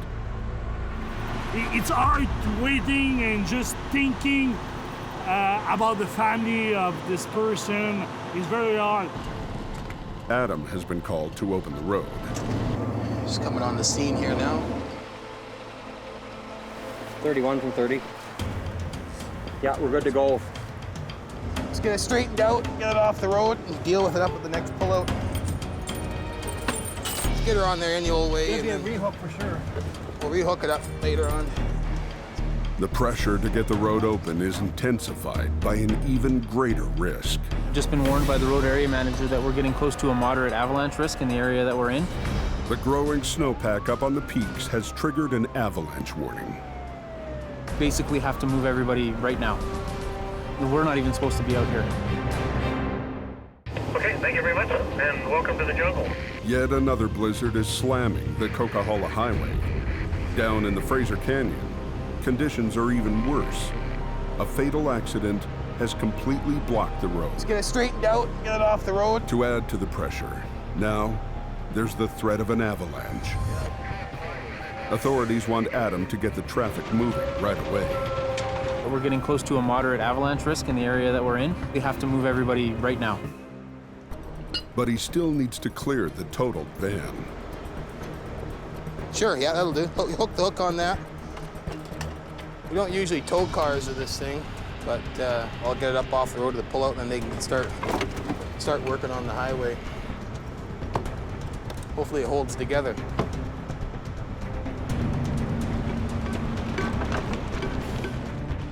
At just after 2 in the morning, traffic starts rolling again out of the danger zone. But the fierce storm only worsens. Yeah, just to be advised, we still have that spun out truck in the southbound lane. Got to go around him. By morning, it's pounded the Coke with a foot of fresh snow. Hey boys, how's the Coquihalla doing up there? It's nothing but bad news. We got a foot of snow up there.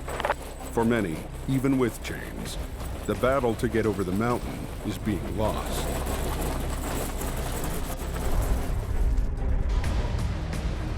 It's been good until now. I was crawling through. Really? The tires are really crummy, and we can't make it up even this little bit of a hill.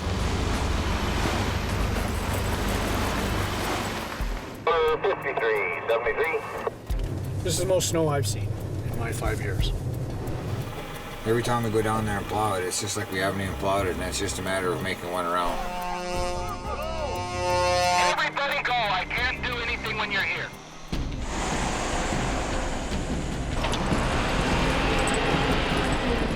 I'll tell you, it's a good day for jackknives up at the top.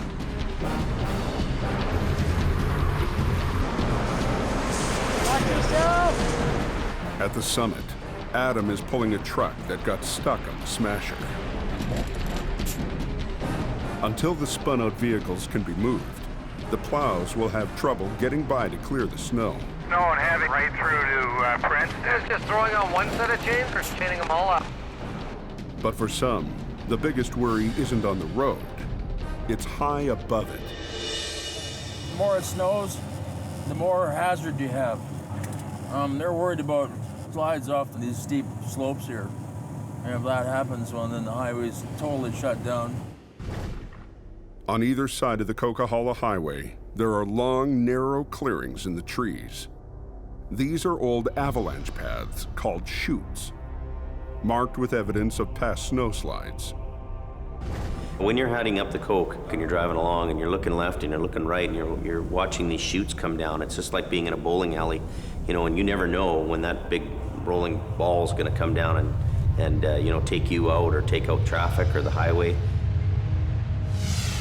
When the highway was first built in the mid-1980s, engineers worked with avalanche techs to wind the road around the avalanche chutes. Where they couldn't, they built a snow shed. It's designed so that an avalanche can pass over the road without stopping traffic. Ed Campbell was one of the AvTechs who helped map out the road more than 30 years ago. Today, he leads a team of avalanche technicians tasked with monitoring the snowpack. We've had almost 200 centimeters of new snow in this last week and a half. So it's a lot of snow. Even for here, that's a lot of snow. This year, the Coke is on track to set a new snowfall record. Since the start of the season, enough snow has fallen to bury a 3-story building. The best indication of avalanches is avalanches. So I'm watching to see if there's any new ones, how big they are, and how far they're running. Their biggest concern now is all the backed up traffic. You know, you don't want to be in those zones. You want to be out of the avalanche zone at any price, any cost. You don't want to be sitting there. Dangerous. We're at a considerable hazard, is what we call it. So we can't have people stopped in the avalanche paths, right? You know, the odds of an avalanche actually hitting a car is kind of low. You know, the majority of the time there isn't a car right at this spot. But on a busier road, the chances go up, and then when cars are stopped, well, if an avalanche ran, the chance is 100%. Drivers are getting impatient. Some have gotten out of their cars. A foolish move in avalanche country. When the cars are stuck, the plows can't move, the roads get worse, more cars get stuck. It's a compounding problem. It sort of starts to snowball. At just after noon, the worsening conditions of the Coke combine with the growing snowpack above to force their hand. I just spoke with the Department of Highways. They're just issuing a road closure of the Coquihalla due to high avalanche hazard. Closed. High hazard. Highway's closed. If the cars had been moving smoothly, we wouldn't have closed. But as soon as we started having multiple areas stopped, multiple clog-ups, you have to factor these things in. Well, the idea now is to get everyone out. Highway crews start the slow process of turning vehicles around and sending them back down the mountain. Up top, Adam is rushing to free a stuck semi. Have them hold his brake for a minute. Knowing the risk, he wants to get this truck off the highway. I don't really want to be up here because you never know, eh? This is an avalanche area, so I don't really want to be sitting here if one happens. But 10 minutes later, Adam runs out of time. We got a runner here, I think. See that big one? You see it? Oh, look at that. I wouldn't want to be in that. There's full length trees in there. Yeah. Because that's a pretty big spot. They're going to hit the road.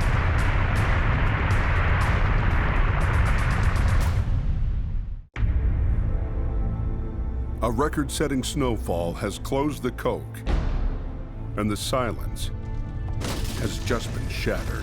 We got a runner here, I think. By the low rumble of an avalanche. You see it? No, look at that.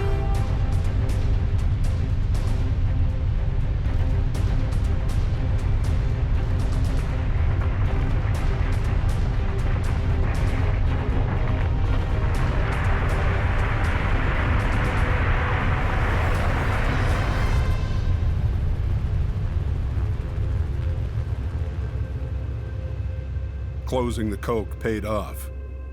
But now, even road crews have to get off the highway. These vehicles must be out of here right now. Everybody go. Here, Ron, an avalanche came down right there in the chain up. You see that? Holy crap. They got slammed here pretty hard, boy. Holy. You guys have to go around. There's an avalanche.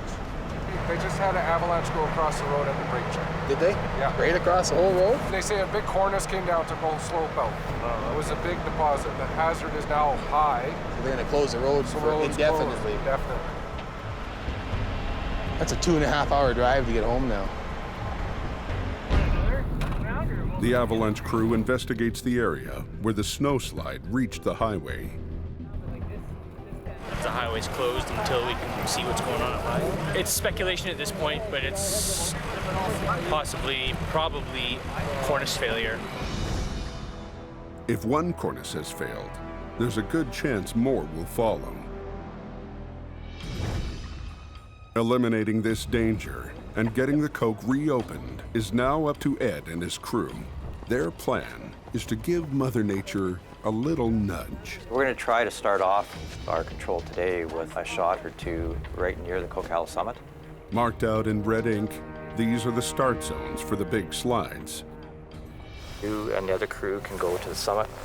There's lots of ways to do explosive avalanche control. Cannons, avalanche guns, shooting the projectile. There's hand charging, there's helicopters throwing them out the door. But for this mission, their tool of choice is an explosive. Nothing gets you feeling more alive than having lit dynamite inside the helicopter. Their plan is to fly above the ridge and to drop explosives directly on the built-up cornices, triggering a controlled avalanche. We want to go as high as we can on the start zone. You start something low down, there's still a potential of some of the deposit being higher up yet. And you want to try to get it all.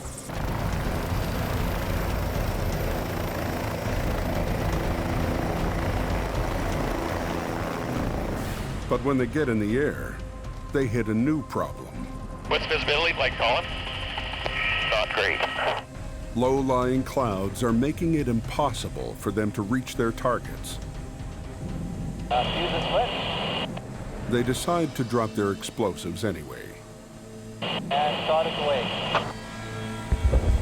hoping they might break a cornice loose from below.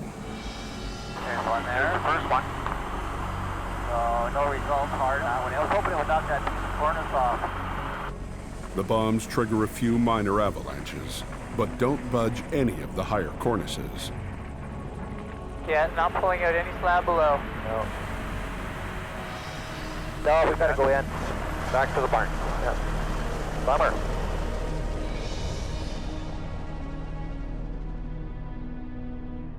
The avalanche risk remains high, and so the coke remains closed. If you want to turn around here and go back to boat. Back at the yard, there's no rest for the weary. Who told you to do that? Jamie is in a hurry to chain up one of the older trucks for an emergency job. A stuck snow grader is blocking the only access road to the town's water supply. If this job isn't handled properly, the town's out of water. Jack it up more. Come on. Jack it up. Hurry up. Well, they're waiting. They're waiting. So when it's time to move, they gotta move. Fast as you can go. This a 24 or 22? Doesn't look like it. Is it the wrong size? No reason for this thing not to be chained up right now. I don't care what's going on. If you don't pull your weight, go home. Jamie isn't the only one who's impatient. The truck's driver is eager to stop fussing and start towing. They gotta get their together, everybody. A lot of these new guys can't keep up the hours that the rest of us can. 64, I can go 36, 52 hours without sleep, doesn't bother me. He's a heavy smoker and not the fittest, but he holds his own. He does. Back down or drive down? Back down. Because the road is too narrow to turn around at the top, Bruce has to back his way in for 1.5 miles. It's quite narrow and twisty, so be careful. The risk is that Bruce can't see all corners of where he's going. The truck could go over the edge. Hang on, Bruce. Slow down and get steeper.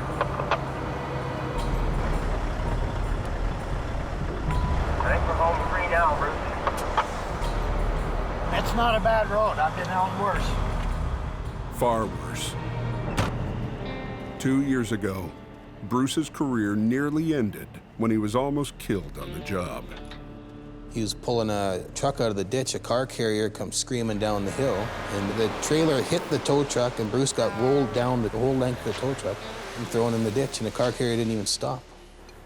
He had a punctured lung, and he was bleeding internally. I know he had broken ribs. He was beat up a lot worse than he thought he was. After surviving all that, everyone assumed he would retire. Push this white foot, go away. But one day, 6 months later, Bruce showed up at work. Why he came back What do you think, Bruce? is still a mystery. I've always wanted to ask him why he came back to work, but he doesn't like to talk about it. I don't mind talking about it when I get hurt, but to him, it's a sign of personal failure. Yeah, that's ancient history. Right now, Bruce's challenge is getting this grader unstuck. It's kind of tight in here, and this is a big machine. It's not a small girl, so we're gonna probably pull from here somewhere. The grader is blocking the entire road, so there's no room to roll it forward or back. Come on! We gotta make sure we do the job right. It's a job that I need to finesse. I need to be there, and I need to make sure that it's babysat the whole way. Well, it's gonna drag on there a little bit, so it's gonna be tougher than you think. Slow but sure, eh? To free it, Bruce will need to lift the front end carefully and swing it onto the road without flipping it. A tricky maneuver that requires delicate hands. Truck's lifting up a little bit. It'll come. But Bruce doesn't do delicate. He's the typical guy where you just hook a chain onto it and you start pulling or start dragging, and watch out.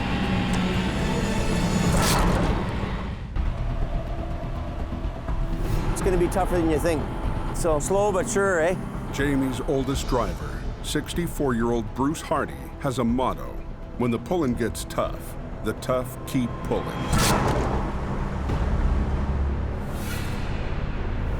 I knew that was gonna happen.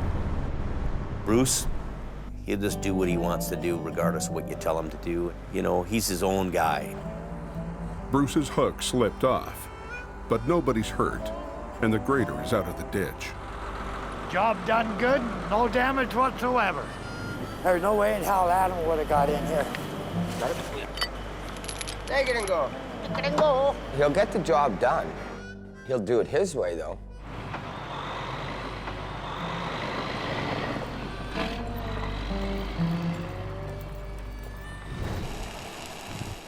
The coke has now been shut down for going on 6 hours.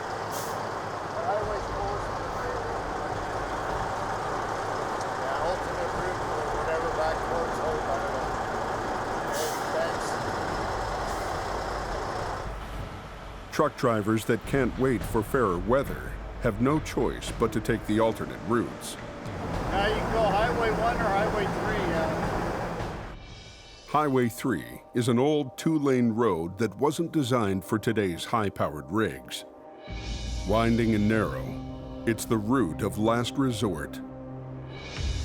Shortly before midnight, one unlucky truck driver finds out why.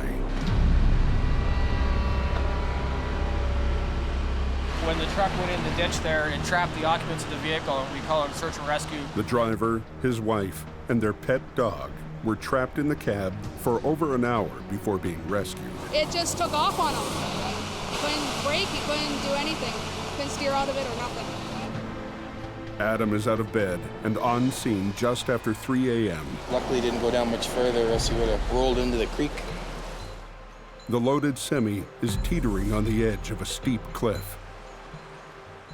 In this darkness, it's in too precarious a position to risk a recovery. Just all the hidden dangers that we can't see right now. Adam decides there's nothing more he can do for now. I think we'll just pack her up and get the hell out of here and wait for some more daylight and extra help.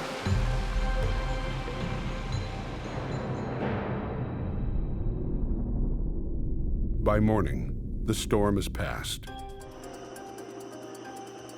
Get your seatbelt on. Today, Jamie is going to help Adam recover last night's wreck. Good day for a wreck, eh? Yeah. He brings along 8-year-old James Jr. James is not at school today and gonna learn how to be a wrecker guy? Maybe. That's where we're going, is our accident.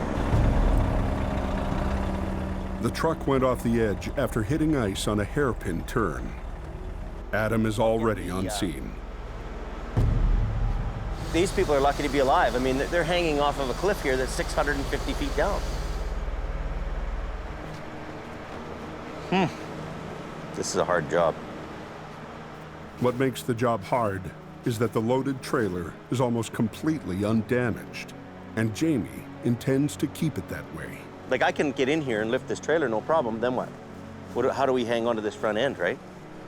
It's not that we couldn't pull this out. No. Another option is we try to disconnect it, but there's a lot of pressure on that pin, and it's probably highly unlikely we're even gonna do that. Yeah. You know, I'd like to have another rotator here.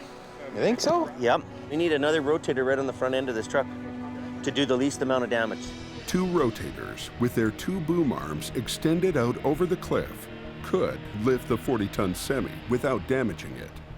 Pick the whole thing up and bring it up over this bank. Come on, James. We're gonna phone Uncle Jason to come and give us a hand here with this one. Is he gonna get paid though? Of course he'll get paid. You don't think he should be paid? No. No?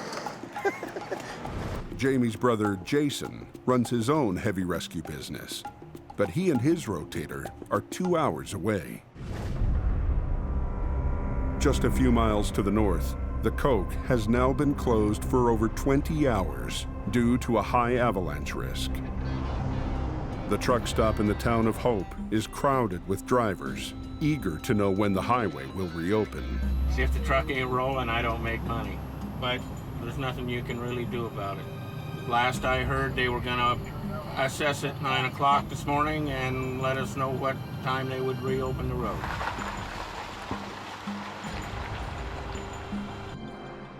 Today, the clouds have lifted. All ready in the back? Ready? Lifting. Okay. Back in the air, 2 on board. Okay, where are we going? In behind us there? Yeah, to the left, yeah. Okay. Just about our level here there now. They close in on the biggest cornice, packed with tons of overhanging snow. Say the word. Now, they've got to drop a bag full of explosives, smack on top of it. Okay, are you ready there, Paul? Yep, I'm all set. Igniters on? Igniters on. And fuse lit. Fuse lit. Stop the wind. Okay, let's go high. You have the visual? Are we gonna get air blasted here? The Coquihalla Highway has been closed for over 20 hours. To get it open, high-flying AvTechs need to blow apart snow-packed cornices. Okay, are you ready there, Paul? Yep, I'm all set. Fuse lit. Fuse lit. Stop the wind. Stop, no problem. I like it. Okay, let's go high.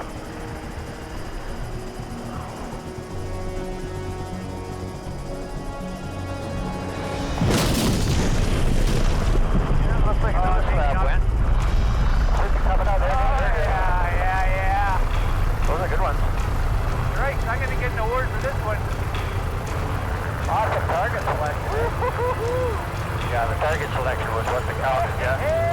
Bullseye. Yeah, that's the object of the exercise. We're gonna go stop the water and houses. Inform.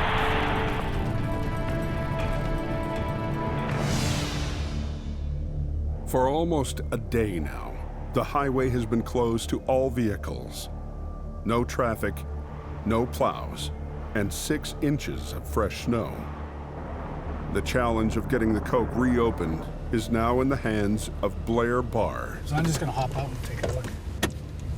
Clearing this much snow would normally take 8 hours. Blair and his team have to do it in 4. Hopefully the plow truck will be able to make it up the hill. With this heavy, wet snow, it'll be a tough push. The hazard's been reduced to moderate. We can work right through the whole zone now. Okay.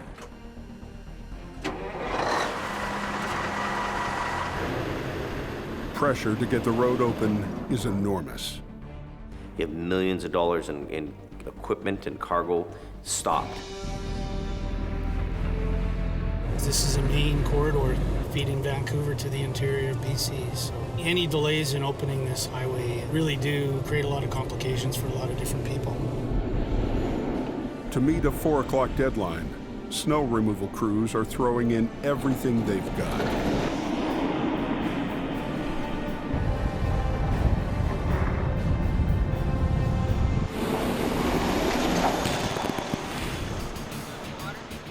Over on Highway 3, Jamie's brother Jason has finally arrived with his rotator. That's your cousin. He's got enough equipment to do it all on his own just about, so I'm surprised I got the call. With the Coquihalla closed, Jamie has no choice but to keep Highway 3 open to traffic. With these rotators, we're doing the job without blocking the road, so there is no road closure happening here. Just sit it on top here, right on the berm. And then we'll move across one more time and give it one more pull. The plan is for the rotators to lift the semi from either end, while Adam's truck keeps it from falling any further down the cliff. I'm gonna pull the trailer back as they're lifting, so I need these chains to hook my lines to so I can winch it backwards as they're lifting it up out of the ditch. But first, they have to rig harnesses underneath the truck. It's really deep down there, just so you know. Almost had to get search and rescue to pull me up when I was down there the morning it happened. Alrighty. I need to pick. A small stream running under the front of the truck has formed a thick sheet of ice, cementing it to the ground. Perfect. As long as I break it up, could just poke through on that end, we'll be good. The 60-degree slope gives Jamie a chance to show off some of his finer moves. Hang on. Roly-poly! Can you get it there? And 8-year-old James Jr. thinks rigging looks fun. Hey, you can come. Grab him on the cable and pull yourself down. Long ways down, eh? Okay, good. It's enough cable. Now comes the hard part. Tell him just to suck up his weight. Getting back up. Just remember, it's hard to get back up the bank, right? Go this way. Go around that way. You just stand right there. An hour later, it's rigged and ready. But there's a big risk. There's no way of telling if the cargo inside has shifted or not. You can't open the doors in that trailer and find out where the load is, because if you do, you've just, breached the integrity of the box. So you make that guess, you go up there and you hope that that's the right guess. So Jamie has to gamble on how to balance the load. And you never know everything. We could end up having a situation where we do have a lot of weight all concentrated in this front end. And if he took a sudden stop or something, we don't know that yet. If he hasn't found the exact center of gravity, the off-balance trailer could plummet down the canyon, possibly taking one of the rotators with it. We'll probably have to bring it up, set it back down, and grab the center, right? So we're not going to KO that guy's bumper. He's going to get something. Oh, understandable. I want to save this truck and do less damage to it. I mean, we might get some damage to it coming up, but we're going to try to keep it to a minimal. There's a good possibility if the trailer could break it in half. You don't have X-ray vision to see in that box to see what's going on. There must be a pile of weight in that thing. I want to pick it up a bit more. Go up high, lift it about 3 or 4 feet.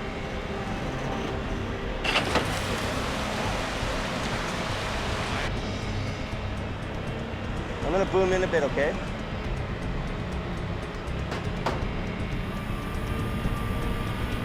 Pulling against each other a little bit.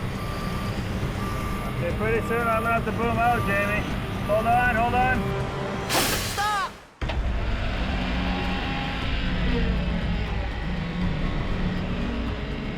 Jamie has called in his brother Jason to help him pluck a loaded semi off the edge of a steep cliff without causing a dime of damage.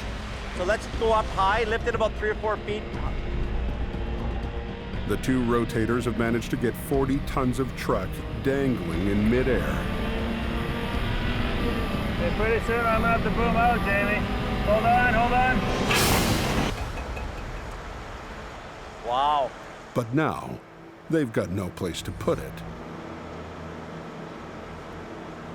So we're afraid of losing it right now. And we don't want to take any chances here. This is a pretty critical thing. Let's get this thing on the ground as quick as we can. So what we want to do is just get it in tight, reset, and do another pick where we're a little more comfortable with it.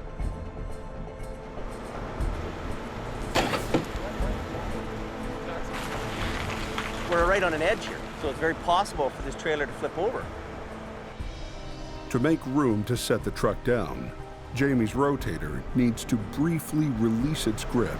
All of us kind of move ahead a little bit. He has to move over.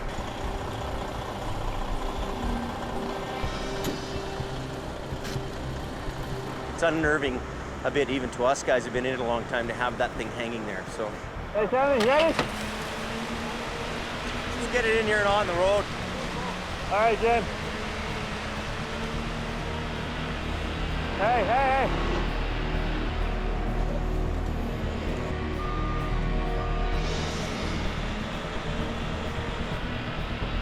You going down?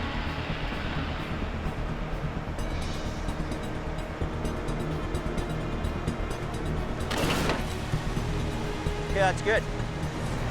Just beautiful. That's a textbook job. What's going on, man? What's going on? Yeah, I'm pretty happy with that. We didn't drag the oil pan over a rock. We didn't drag the whole unit up and puncture a hole in the bottom of the trailer. We didn't damage the frame on the truck. That's about as good as you get it in this business.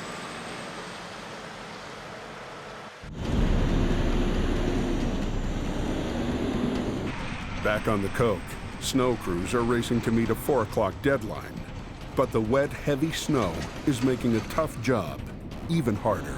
They don't seem to understand what it takes to do this. You know, like the roads are in bad shape, so if you can only go up and down this highway so fast. Supervisor Blair Barr is trying to monitor progress on over 50 miles of highway. Go ahead, Rich. Sweep to Porsche is complete southbound. So you're clear end to end. As time runs out, he gets word that the last stretch of highway is clear. Okay, everybody, we've opened at 4 o'clock as scheduled. After 29 hours, the longest closure all season, the Highway Thru Hell is once again open for business. We're going home on time, eh? You betcha we are.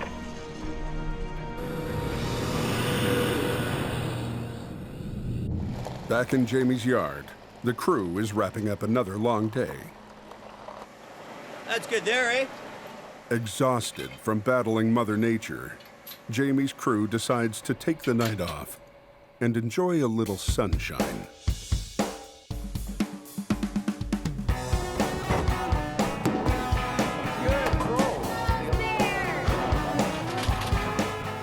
First time I've ever seen you without cowboy boots on.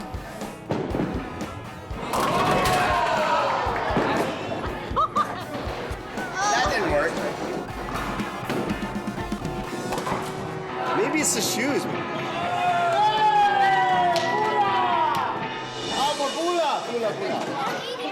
It's beer time. As the night winds down, Ken sees a chance to get Bruce to open up about why he came back to work after his accident. I'm going for another drink. We go bowling and get some beer in them and then just get some more beer in them. Have some fun. Fun usually makes people talk. Bruce is kind of a strange guy about talking about things. I guess he figures that if he just leaves things alone, it'll be all right in a few days. His legion of North American fans want to know more about this crazy, irascible son of a gun. So do I. Go on. It seems Bruce is finally ready to talk. I still remember it. What happened? You're working on the side of the road? The third hit, I rolled with it. Nah, that chance I was checking out yet.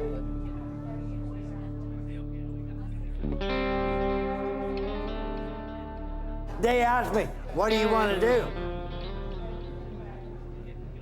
I said, what the you think I want to do? I want to go back to work.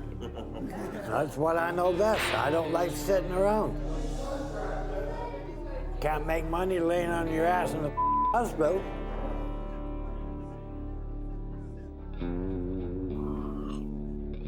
You know, he's just one tough old cat, that guy.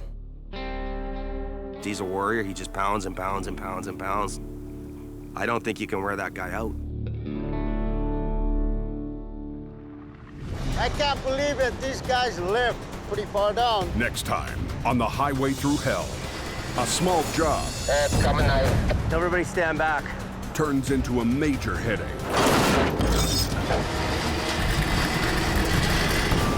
Imagine.